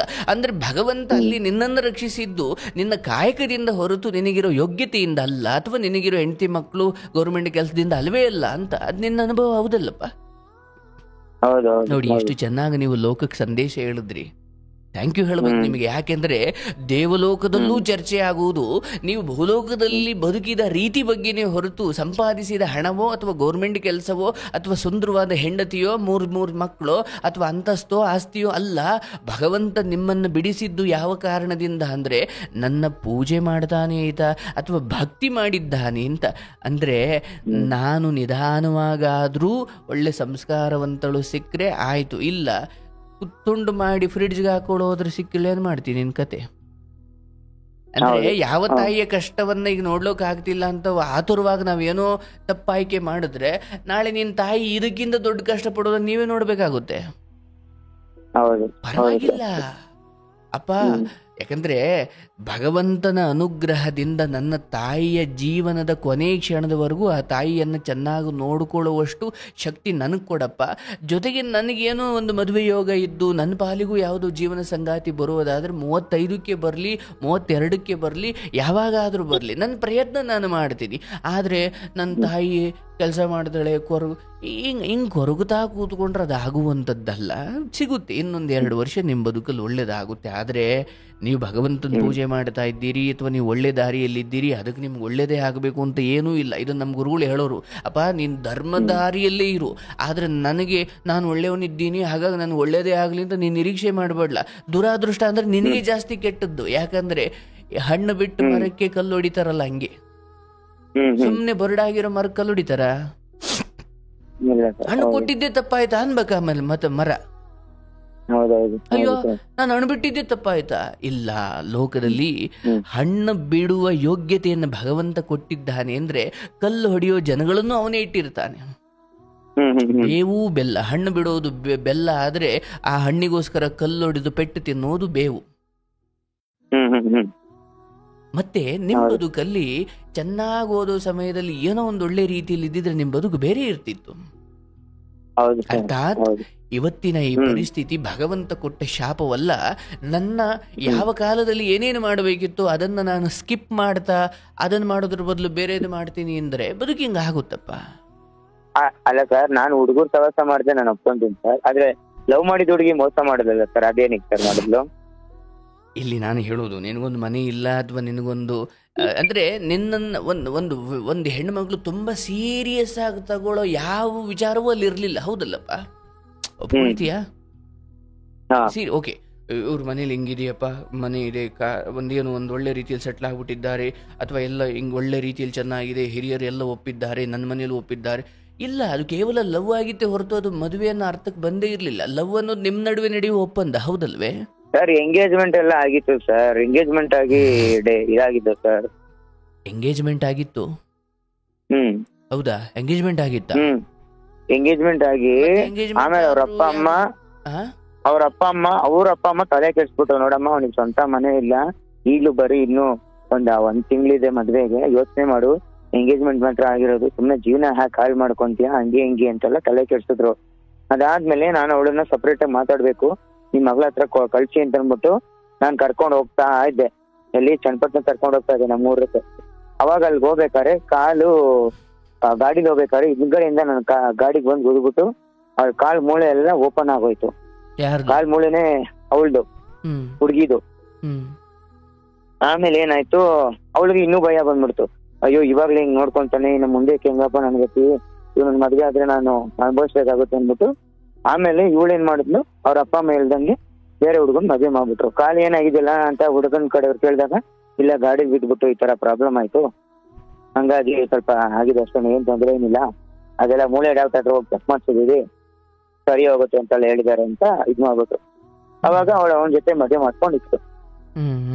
ಆಮೇಲೆ 3 ವರ್ಷ ಆದ್ರೂ ಅವಳಿಗೆ ಮಕ್ಕಳೇ ಆಗ್ತಾ ಇರ್ಲಿಲ್ಲ, ಏನೇ ಮಾಡಿದ್ರು ಮಕ್ಳು ಆಗ್ತಾ ಇರ್ಲಿಲ್ಲ, ಏನೇ ಒಂದ್ ಚೆಕ್ ಮಾಡ್ಸಿದ್ರು ಮಕ್ಳು ಆಗ್ತಾ ಇರ್ಲಿಲ್ಲ. ಆಮೇಲೆ ಎಲ್ಲ ಹೋಗಿ ಯಾರ ಹತ್ರನೋ ಹೋಗಿ ಜ್ಯೋತಿಷ ಕೇಳಿದ್ರಂತೆ. ಅವ್ರ ರಿಲೇಟಿವ್ ನನಗೆ ತುಂಬಾ ಕ್ಲೋಸ್. ಅವ್ರು ಫೋನ್ ಮಾಡಿ ಹೇಳೋರು, ನೋಡಿ ಈ ತರ ಅವ್ರು ಕೇಳಿದಕ್ಕೆ, ನೀವು ಬ್ರಾಹ್ಮಣರು ಶಾಪ ಬಿದ್ದಿದೆ ನಿಮ್ಗೆ, ಅದಕ್ಕೆ ನಿಮ್ಗೆ ಮಕ್ಳಾಗ್ತಾ ಇಲ್ಲ, ಅದು ಕಳಿಬೇಕು, ಅಲ್ಲಿವರೆಗೂ ನಿಮ್ಗೆ ಆಗಲ್ಲ ಅಂದಿದ್ದಕ್ಕೆ ಇದಕ್ಕೇನ್ ಪರಿಹಾರ ಅಂದಿದ್ದಕ್ಕೆ, ಏನು ಮಾಡಕ್ಕಾಗಲ್ಲ, ಬ್ರಾಹ್ಮಣರು ಶಾಪ, ಅದು ಜನ್ಮಕ್ಕೂ ಹೋಗಲ್ಲ, ಅದು ಯಾವಾಗ ಹೋಗುತ್ತೆ ಅವಾಗ್ಲೇ ಆಗೋದು ಅಂತ ಹೇಳಿದ್ರಂತೆ. ಆಮೇಲೆ ಏನಾಯ್ತು ಏನೋ ಗೊತ್ತಿಲ್ಲ, ಇವಳು ಗಂಡನ್ಗೆ ಡೈವರ್ಸ್ ಕೊಟ್ಬಿಟ್ಟು, ನನ್ಗೆ ಇವನು ಬೇಡ, ಇವನು ಗಂಡಸೆ ಅಲ್ಲ, ಇವನು ಮದ್ವೆ ಆಗಿ ನನ್ಗೇನು ಸುಖ ಸಿಗ್ತಾ ಇಲ್ಲ, ಇವ್ನು ನನಗ್ ಬೇಡ, ನನ್ ಜೀವನ ಹಾಳು ಮಾಡ್ದೆ ನೀನು, ನಾನ್ ಲವ್ ಮಾಡಿದ ಹುಡುಗನ್ನೇ ನಾನು ಮದ್ವೆ ಮಾಡ್ಕೊಂಡ್ರೆ ಎಷ್ಟೇ ಚೆನ್ನಾಗಿರ್ತಾ ಇದ್ದೆ, ನೀನೇ ಜೀವನ ಹಾಳು ಮಾಡ್ದೆ ಅಂತ ಇವಳು ಇದ್ ಮಾಡಿದ್ಲು. ಆಮೇಲೆ ನನಗ್ ಫೋನ್ ಮಾಡಿ ಕೇಳಿದ್ಲು, ನೋಡೋ ನಾನು ಅವನು ಬಿಟ್ಟಿದ್ದೀನಿ, ನಾನು ಮದ್ವೆ ಮಾಡ್ಕೊಂತೀಯ ಹಂಗೆ ಹಿಂಗೆ ಅಂದ್ಲು. 3 ವರ್ಷ ಆದ್ಮೇಲೆ ಫೋನ್ ಮಾಡ್ಬಿಟ್ಟು ಮದ್ವೆ ಮಾಡ್ಕೊಂತೀಯ ಅಂದ್ರೆ ಆಗಲ್ಲ, ಇಷ್ಟ ದಿನ ನಾನು ಎಷ್ಟು ನರ್ಕ ನೋಡಿದೀನಿ ಅಂತ ನನಗ್ ಗೊತ್ತು, ನಾನ್ ನಿನ್ ಮದ್ವೆ ಆಗಲ್ಲ, ನಿನ್ ಜೀವನ ನೀನ್ ನೋಡ್ಕೊ ಹೋಗು, ನಿನ್ ಗಂಡನ್ ಜೊತೆನೇ ಇರು, ನೀನು ಗಂಡನ್ ಬಿಟ್ಟು ಬಂದಿದ್ಯಾ, ನಾನ್ ಮದ್ವೆ ಆಗಕ್ಕಾಗಲ್ಲ ಅಂತ ನಾನು ಹೇಳಿ ಇದು ಮಾಡಿದೆ. ಆಮೇಲೆ ಮತ್ತೆ ಗಂಡನ್ನು ಬಿಟ್ಬಿಟ್ಟು ಯಾರನ್ನು ಬೇರೆಯವ್ರನ್ನ ಇಟ್ಕೊಂಡು ಸ್ವಲ್ಪ ದಿನ ಇದ್ಲು. ಆಮೇಲೆ ಅವನು ಸರಿ ಹೋಗಲ್ಲ ಅಂತ ಅಂದ್ಬಿಟ್ಟು ಮತ್ತೆ ಗಂಡನ ಮನೆಗೆ ವಾಪಸ್ ಹೋಗಿದ್ದಾಳೆ. ಆಯ್ತಪ್ಪ, ಈಗ ನಾನು ಹೇಳೋದು, ಇಂಥ ಹೆಣ್ಮಗಳು ಒಂದು ವೇಳೆ ನಿನ್ನ ಜೀವನದಲ್ಲಿ ಬಂದಿದ್ರೆ ನಿನ್ನ ಕತೆ ಏನಾಗೋದು ಯೋಚನೆ ಮಾಡು. ಆಗೋದಿಲ್ಲ ಒಳ್ಳೆಯದಕ್ಕೆಯಪ್ಪ. ಯಾಕಂದ್ರೆ ನೋಡಿ, ನಿಧಾನವಾಗಿ ಆದರೂ ಹಣ್ಣಿಗೆ ಆಸೆ ಪಡೋದು ಹೌದು, ಆದರೆ ಹಣ್ಣಾಗಿಂದ ಮುಂಚೆ ಪೀಚಾಗಿದ್ದಾಗಲೇ ಕಾಯಾಗಿದ್ದಾಗಲೇ ಕಿತ್ಕೊಂಡು ತಿಂದರೆ ರುಚಿ ಇರಲ್ಲ ಬದುಕು. ಹಾಗೆ ನಾನು ಹೇಳೋದು, ಇಲ್ಲಿವರೆಗೂ ಈ 30 ವರ್ಷ ನಿಮ್ಮದೇ ಆದ ಎಡವಟ್ಟುಗಳು ಒಂದಷ್ಟಿದ್ದಾವೆ. ನಾನು ಇಷ್ಟು ಮಾತ್ರ ಹೇಳ್ತೀನಿ, ನಾನು ಕೇವಲ ಹುಡುಗರು ಸವಾಸ ಮಾಡಿದೆ ಅಷ್ಟೇ ಸರ್, ಅದು ಸರ್ ಇದು ಸರ್, ಇಲ್ಲಪ್ಪ. ಒಂದು ಹಾಲು ಮೊಸರಾಗಲಿಕ್ಕೆ ಚಿಕ್ಕ ಒಂದು ಹನಿ 2 ಹನಿ ಮೊಸರು, ಏನು 1-2 ಹನಿ ಸಾಕು. ಹಾಗೆ ಹೌದಲ್ಲಪ್ಪ, ಹಾಲು ಮೊಸರಾಗ್ಲಿಕ್ಕೆ ಹಾಲಷ್ಟೇ ಮೊಸರು ಇಬೇಕಾ? ಇಲ್ಲ, ಹೌದು. ಹಾಗೆ ಬದುಕಿಡ್ಲಿಕ್ಕೆ ಈ ಬದುಕಿನಷ್ಟೇ ದೊಡ್ಡ ತಪ್ಪು ಬೇಕಿಲ್ಲ. ಬಹಳ ಚಿಕ್ಕ ಚಿಕ್ಕ ಎಡವಟ್ಟುಗಳು ನಮ್ಮ ಜೀವನವನ್ನೇ ಮುಳುಗಿಸ್ಬಿಡ್ತವೆ. ತಪ್ಪು ಆಯ್ಕೆಗಳು, ತಪ್ಪು ಕೆಟ್ಟ ಜನರ ಮಾತು ಕೇಳೋದು, ಕೆಟ್ಟವರ ಮಾತು ಕೇಳಿ, ಅಂದರೆ ಯಾವಾಗ ಹೆತ್ತವರ ಮಾತುಗಳು ಕೂಡ ನಮಗೆ ಕಿವಿಗೆ ಕಾದ ಸೀಸದ ಥರ, ಯಾವ ಬುದ್ಧಿ ಮಾತುಗಳು ಕೂಡ ನಮಗೆ ಇಡಿಸಲಾದ ಕಾಲದಲ್ಲಿ ನಾವು ಏನೇನು ಮಾಡಿಕೊಂಡು, ಅಂದರೆ ಒಂದು ಇಡೀ ಜೀವನ ಸರಿ ಮಾಡದಾರದಷ್ಟು ಕ್ಯಾರೆಕ್ಟರ್ಗಳನ್ನು, ವ್ಯಕ್ತಿತ್ವಗಳನ್ನು ಹಾಳು ಮಾಡಿಕೊಂಡ್ರೆ ಎಷ್ಟೋ ಜನ ಜೀವನ ಪೂರ್ತಿ ಹಾಗೆ ಉಳ್ಕೊಂಡ್ಬಿಡ್ತಾರಪ್ಪ. ಹೌದಲ್ಲ? ಯಾರೊಬ್ರು ಹೇಳ್ತಾರೆ ಹಿಂಗೆಲ್ಲ ಮಾಡ್ಕೊಂಡ್ಬಿಟ್ಟಿದ್ದ, ಹಿಂಗೆಲ್ಲ ಹಿಂಗೆ ಮಾಡ್ದ ಅಂದ್ರೆ ಯಾರೊಬ್ರು ಏನು ಹೇಳಲ್ಲಪ್ಪ, ಯಾರೊಬ್ರು ಹೇಳ್ತಾರೆ. ಹಿಂಗೆಲ್ಲ ಮಾಡ್ಕೊಂಡ್ಬಿಟ್ಟು ಸರ್ ಇನ್ನೊಂದೇನಂದ್ರೆ ಸರ್, ನಾನ್ ಪೂಜೆ ಮಾಡ್ಬೇಕಾರೆ ಶಿವಲಿಂಗದಲ್ಲಿ ಯಾವಾಗ್ಲೂ ಕಣ್ಬಿಟ್ಕೊಂಡ್ ಬರ್ತಾ ಇರತ್ತೆ. ರುದ್ರ ಸಮಕ ಆಮೇಲೆ ಪೂಜೆ ಶಿವನ್ ಪೂಜೆ ಮಾಡ್ಬೇಕಾದ್ರೆ ಕಣ್ಣು ಬಿಟ್ಟಿರೋ ತರ ನನಗ್ ಬರುತ್ತೆ. ನನ್ ಮೊಬೈಲ್ ಅಲ್ಲಿ ಫೋಟೋ ಹೊಡೆದು ಇಟ್ಕೊಂಡಿದೀನಿ ಮಿತ್ರ. ಒಂದ್ ಕಾಲದಲ್ಲಿ ನನ್ನ ರೌಡಿ ಅನ್ಕೊಂಡು ನನ್ನನ್ನು ಹೆದರ್ಕೊಂಡು ಓಡತಾ ಇದ್ದ ಜನ ಇವತ್ತು ಅದೇ ಜನ ಎಲ್ಲಿ ಶಾಪ ಆಗ್ತಾನೋ ಅಂತ ಭಯ ಪಡ್ತಾರೆ. ಕಾಲ ಅನ್ನೋದು ಹೆಂಗ್ ಬದಲಾಯ್ತು ಸರ್. ನನ್ನನ್ನ ರೌಡಿ ಎಲ್ಲಿ ಹೊಡೆದ್ ಬಿಡ್ತಾನೋ ಅಂತ ಓಡತಾ ಇದ್ದ ಜನ ಇವತ್ತು ಎದುರುಗಡೆ ನಿಂತ್ಕೊಂಡ್ರು ಎಲ್ಲಿ ಶಾಪ ಆಗ್ತಾನೋ ಅಂತ ಭಯ ಪಡ್ತಾರೆ ಸರ್. ಆ ತರ ಹೇಳುವುದು, ಶಾಪ ಹಾಕೋದ್ರಿಂದ ಮನುಷ್ಯ ದೊಡ್ಡವನಾಗಲ್ಲಯ್ಯ. ಆಶೀರ್ವದಿಸು, ಮನ್ಸಾರೆ ಆಶೀರ್ವದಿಸು, ಬದುಕು ನಾಳೆನೆ. ನಾನ್ ಹಾಕಲ್ಲ ಸರ್, ಅವ್ರು ಎದುರ್ಕೊಂತಾರೆ. ಈಗ ಎಷ್ಟೊಂದ್ಸಲ ನಾನ್ ನಂಬಲ್ಲ. ನನ್ ಜೊತೆ ನನ್ಗ ಆಗದೆ ಇರೋರು, ನನ್ನ ರೋಡಿಸಮ್ ಅಲ್ಲಿ ಇದ್ದಾಗ ನನ್ಗ ಆಗದೆ ಇರೋರು ಯಾರ್ಯಾರಿದ್ರು ಇವತ್ತೆಲ್ಲ ನನಗೆ ಸಿಕ್ಕಿದ್ರೆ ಸಾಕು, ಹೊಡಿಬೇಕು ಸಾಯಿಸ್ಬೇಕು ಅಂತ ಇದ್ದಾರೋ, ಇವತ್ತು ನನ್ಗೆ ಒಂದ್ಸಲ ಬಂದ್ಬಿಟ್ಟು ನನಗೆ ಪೇಪರ್ ಸ್ಪ್ರೇ ಎಲ್ಲ ಹೊಡೆದ್ಬಿಟ್ಟು ನನಗೆ ಚಿಚ್ಚಕ್ ಬಂದಿದ್ರು. ನನಗ್ ಚಿಚ್ಚಕ್ ಬಂದವರು ಇವತ್ತು ಅವರೇ ಸತ್ತೋಗಿದ್ದಾರೆ. ಅದನ್ನ ನಾನು ಹೇಳ್ತಾ ಇರೋದು. ಅಂದ್ರೆ ದೇವ್ರು ನಮ್ಮನ್ನ ಕಾಪಾಡ್ತಾ ಇದ್ದಾನೆ ಅಂತ ನಾನು ಹೇಳ್ತಾ ಇರೋದು. ನಿಮ್ಗೆ ತೊಂದ್ರೆ ಇಲ್ಲ, ಶಾಪ ಹಾಕ್ತೀನಿ ಅಂತ ಹೇಳ್ತಾ ಇಲ್ಲ. ನಾನ್ ಶಾಪ ಯಾರಿಗೂ ಹಾಕಲ್ಲ ಸರ್. ಈಗ ನಾನ್ ಶಾಪ ಹಾಕಿ ನಾನ್ ಅನುಭವಿಸ್ತೀರ. ಶಾಪ ಹಾಕ್ತೀರಾ ಅನ್ನೋದ್ರ ಬಗ್ಗೆ ಮಾತಾಡ್ಲಿಲ್ಲ ನಾನು. ಶಾಪ ಹಾಕಿ ಉದ್ಧಾರ ಆದವನು ಯಾವನೂ ಇಲ್ಲ ಈ ಜಗತ್ತಲ್ಲಿ. ಪುರಾಣಗಳು ತಗೊಂಡ್ರು ಕೂಡ ಎಲ್ಲ ಮುನಿಗಳದು ಅದೇ ದೊಡ್ಡ ವೀಕ್ನೆಸ್ ಆಗಿತ್ತು. ಆ ಕಾರಣಕ್ಕೆ ಅವ್ರ ತಪೋಬಲವನ್ನೆಲ್ಲ ಕಳ್ಕೊಂಡು. ನಾನು ಹೇಳಿದ್ದು ಒಂದು ನಿಮ್ಮ ಬಗ್ಗೆ ನಾನು ಹೇಳ್ತೀನಿ, ನೇರವಾಗಿ ಹೇಳ್ತೀನಿ. ಒಬ್ಬ ಈ ಸ್ಥಾನದಲ್ಲಿ ಇರೋನು ಆಗಿ ಸ್ವಪ್ರತಿಷ್ಠೆಗಳು ಅಥವಾ ಆತ್ಮ ಪ್ರಶಂಸೆಗಳನ್ನು ಬಿಡ್ಬೇಕು ಮೊದಲು ಮನುಷ್ಯ. ಆಯ್ತಲ್ಲ, ಬಿಡ್ಬೇಕು ಅವನ್ನೆಲ್ಲ. ಭಗವಂತ ಬಂದು ನನಗೆ ದರ್ಶನ ಕೊಟ್ರು ನಾನು ಎಲ್ಲೂ ಬಾಯಿ ಬಿಡಬಾರ್ದು ಅದನ್ನ.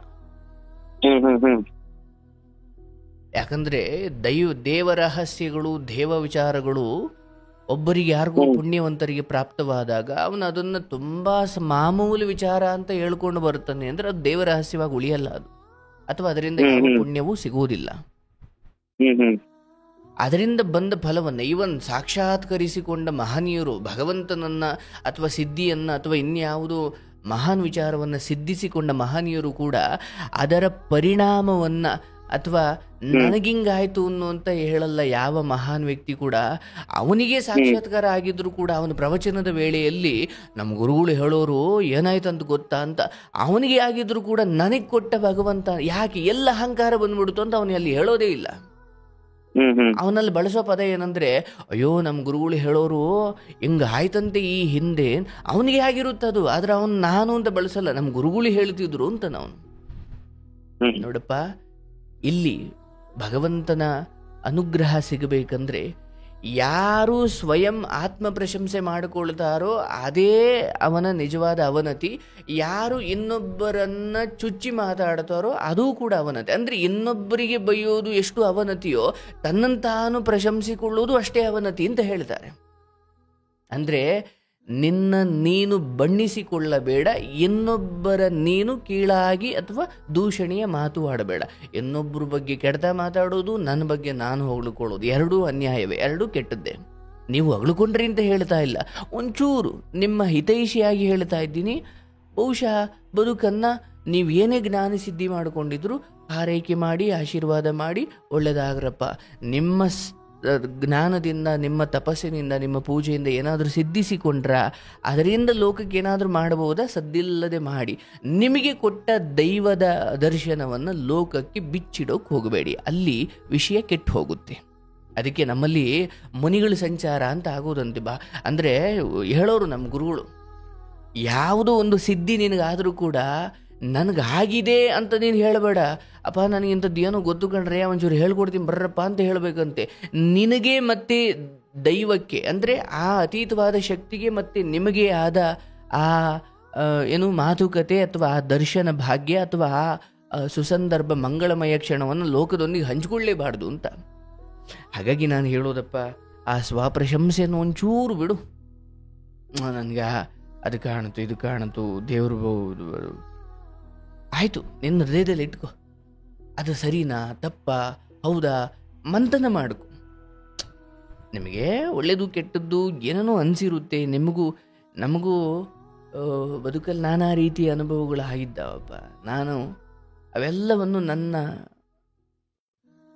ಪ್ರವಚನ ಅಥವಾ ನನ್ನ ಮಾತುಗಳಲ್ಲಿ ಪಾಠಕ್ಕೆ ಬಳಸ್ಕೊಳ್ತೀನಿ ಹೊರತು, ಹೌದು ಭಗವಂತ ಏನೂ ಇಲ್ಲದೆ ನಮ್ಮನ್ನು ಇಲ್ಲಿ ಕರ್ಕೊಂಡು ಬಂದಿಲ್ಲ. ಏನೋ ಒಂಚೂರು ನಮಗೂ ದೈವನ ಭಗವಂತನ ಅನುಗ್ರಹ ಇರ್ಬೋದು, ಗೊತ್ತಿಲ್ಲ. ಆದರೆ ಸ್ವಪ್ರಶಂಸೆ ಬೇಡ. ನಿನಗೆ ದೇವರು ಒಳ್ಳೇದು ಮಾಡ್ತಾನೆ, ಭಗವಂತನ ಪೂಜೆ ಮಾಡ್ತಿದ್ದೀರಿ ನೀವು, ಆಯ್ತಲ್ಲ. ಯಾವುದೇ ಕಾರಣಕ್ಕೂ ಕುಗ್ಗಬೇಡಿ. ಅಯ್ಯ ಇವತ್ತಲ್ದಿರ ನಾಳೆ, ಈ ವರ್ಷ ಅಲ್ದಿರ ಮುಂದಿನ ವರ್ಷ ಆಗುತ್ತೆ. ಕೆಟ್ಟ ವಿಚಾರವನ್ನೆಲ್ಲ ಯಾವತ್ತು ಬಿಟ್ಟು ಒಳ್ಳೆಯವರಾಗಿ ಬದುಕ್ತಿದ್ದೀರೋ ಅದೇ ನಿಮಗೆ ಗೆಲುವು. ಇನ್ನು ಮಿಕ್ಕಿದ್ದೆಲ್ಲ ಬೋನಸ್ಸು. ಮೂರೊತ್ತು ಊಟ ಇದೆ, ಒಳ್ಳೆ ಕೆಲಸ ಇದೆ, ಅಥವಾ ಒಳ್ಳೊಳ್ಳೆ ಜನರ ಗೌರವ ಸಂಪಾದಿಸಿದ್ದೀರಿ, ತಾಯಿಗೂ ನಿಮ್ಮ ಬಗ್ಗೆ ಹೆಮ್ಮೆ ಇರುತ್ತೆ. ಆದರೆ ಕುಡ್ದೋ ಇನ್ನೇನು ಮಾಡೋ, ಅಯ್ಯೋ ನನಗೆ ಹೆಣ್ಣು ಸಿಗ್ತಿಲ್ಲ ಅದು ಇದಕ್ಕೆ ಅಂತ ಚಟಕ್ಕೆ ದಾಸರಾಗಬೇಡಿ. ಹೆಣ್ಣು 2 ವರ್ಷ ಆದಮೇಲೆ ಏನೋ ಸಿಗ್ಬೋದು, ಆದರೆ ಹೆಣ್ಣು ಸಿಕ್ಕಿಲ್ಲ ಅಂತ ನೀವು ಕುಡಿಯೋಕೆ ಶುರು ಮಾಡಿಬಿಟ್ರೆ ಆಮೇಲೆ ನಿಮಗೆ ಹೆಣ್ಣು ಸಿಗದೆ ಇರೋದಕ್ಕೆ ಇನ್ನೊಂದು ಕಾರಣ ಸಿಗುತ್ತೆ. ಇವನು ಕುಡಿತಾನೆ, ಅಯ್ಯೋ ಸ್ವಾಮಿ ಕುಡಿಯೋಕೆ ಶುರು ಮಾಡಿದ್ದು ಹೆಣ್ಣು ಸಿಕ್ಕಿಲ್ಲ ಅಂತ, ಈ ಕುಡಿತಾವನೆ ಅಂತ ಹೆಣ್ಣು ಕೊಡ್ತಾ ಇಲ್ಲ. ಅದಕ್ಕೆ ಸ್ವಲ್ಪ ಕಾಯಬೇಕು, ಒಳ್ಳೆಯದಾಗುತ್ತೆ. ಆ ಥರ ಬೀಳಬೇಡಿ. ನಿಮ್ಮ ಗೊಂದಲ ಅಥವಾ ನೀವೇನು ಪರಿತಪಿಸ್ತಿದ್ದೀರಿ ನನಗದು ಅರ್ಥವಾಗ್ತಾ ಇದೆ. ಬಟ್ ಭಗವಂತನ ಪೂಜೆ ಮಾಡೋರು ತೃಪ್ತರಾಗಿರಿ, ಸಮಾಧಾನ ಚಿತ್ತರಾಗಿರಿ. ನಿನ್ನ ತಾಯಿ ಕೊರಗೋದು, ನಿಮ್ಮ ಅಣ್ಣ ಆ ರೀತಿ ಕೊರಗೋದು ಎಲ್ಲವೂ ಅವ್ರವ್ರ ಪಾಲಿಂದು, ಏನೂ ಮಾಡಲಿಕ್ಕಾಗಲ್ಲ. ಬಟ್ ಮನುಷ್ಯ ಪ್ರಯತ್ನ ಅಂತ ಏನಿದೆ ಅದನ್ನು ನೀವು ಮಾಡಿ, ಆಯಿತಾ. ನಿಮ್ಗೆ ದೇವ್ರು ಒಳ್ಳೇದು ಮಾಡಲಿ. ನೋಡಿ, ಇನ್ನೊಂದು ನಾವು ಅರ್ಥ ಮಾಡ್ಕೊಳ್ಬೇಕು ಇವ್ರ ಕಥೆಯಿಂದ. ಓದಬೇಕಾದ ಸಮಯದಲ್ಲಿ ಸ್ವಲ್ಪ ಹಾಗೆ ಹೀಗೆ ಎಡವಟ್ಟುಗಳು ಮಾಡಿಕೊಂಡ್ರೆ ಇಡೀ ಜೀವನ ಹೇಗೆ ಇಂಬ್ಯಾಲೆನ್ಸ್ ಆಗುತ್ತೆ ನೋಡಿ. ಅವ್ರು ನೋಡಿ ಮಾರ್ಕ್ಸ್ ತೆಗೆದಿದ್ರು, 10ನೇ ಕ್ಲಾಸ್ ಪಾಸ್ ಆಗಿತ್ತು, PUC ಹೋಗಿ ಡಿಗ್ರಿಗೆ ಹೋಗಿ ಅಲ್ಲಿ ಏನೋ ಒಂಚೂರು ಓದೋ ಕಡೆ ಗಮನ ಕೊಟ್ಟಿದ್ರೆ ಇನ್ನೂ ಏನೋ ಬೇರೆ ಜೀವನ ಇರ್ತಿತ್ತು ಅಲ್ವಾ. ಎಜುಕೇಷನ್ ಬಹಳ ಮುಖ್ಯ.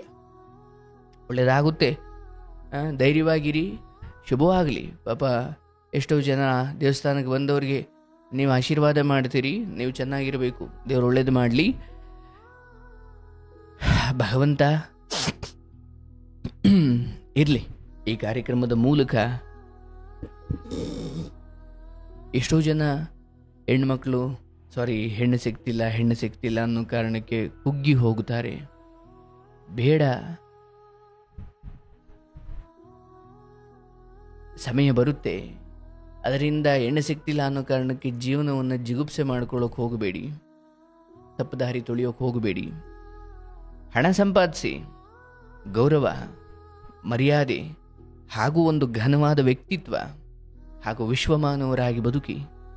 ನಿಮ್ಮ ನಗುಮುಖ, ನಿಮ್ಮ ಪಾಸಿಟಿವಿಟಿ, ನಿಮ್ಮ ಕೆಲಸದಲ್ಲಿರುವ ತನ್ಮಯತೆ, ನಿಮ್ಮ ದುಡಿಮೆ, ನಿಮ್ಮ ಆರೋಗ್ಯಯುತ ಜೀವನ, ಇದನ್ನು ನೋಡಿಯೇ ಇಂಥ ಹುಡುಗನ ಕೊಡದೆ ಇನ್ಯಾರಿಗೆ ಕೊಡ್ಬೇಕ್ರಿ ಅನ್ಬೇಕೇ ಹೊರತು ನಾನು ಸಿಗ್ತಿಲ್ಲ ಅಂತ ಕೊರ್ಕೊಂಡು ಮುಖ ಸಪ್ಪು ಮಾಡಿಕೊಂಡು ಯಾವುದೋ ಚಟಕ್ಕೆ ದಾಸರಾಗಿ ಏನೂ ಆಗಲ್ಲ ಅಲ್ವೇ.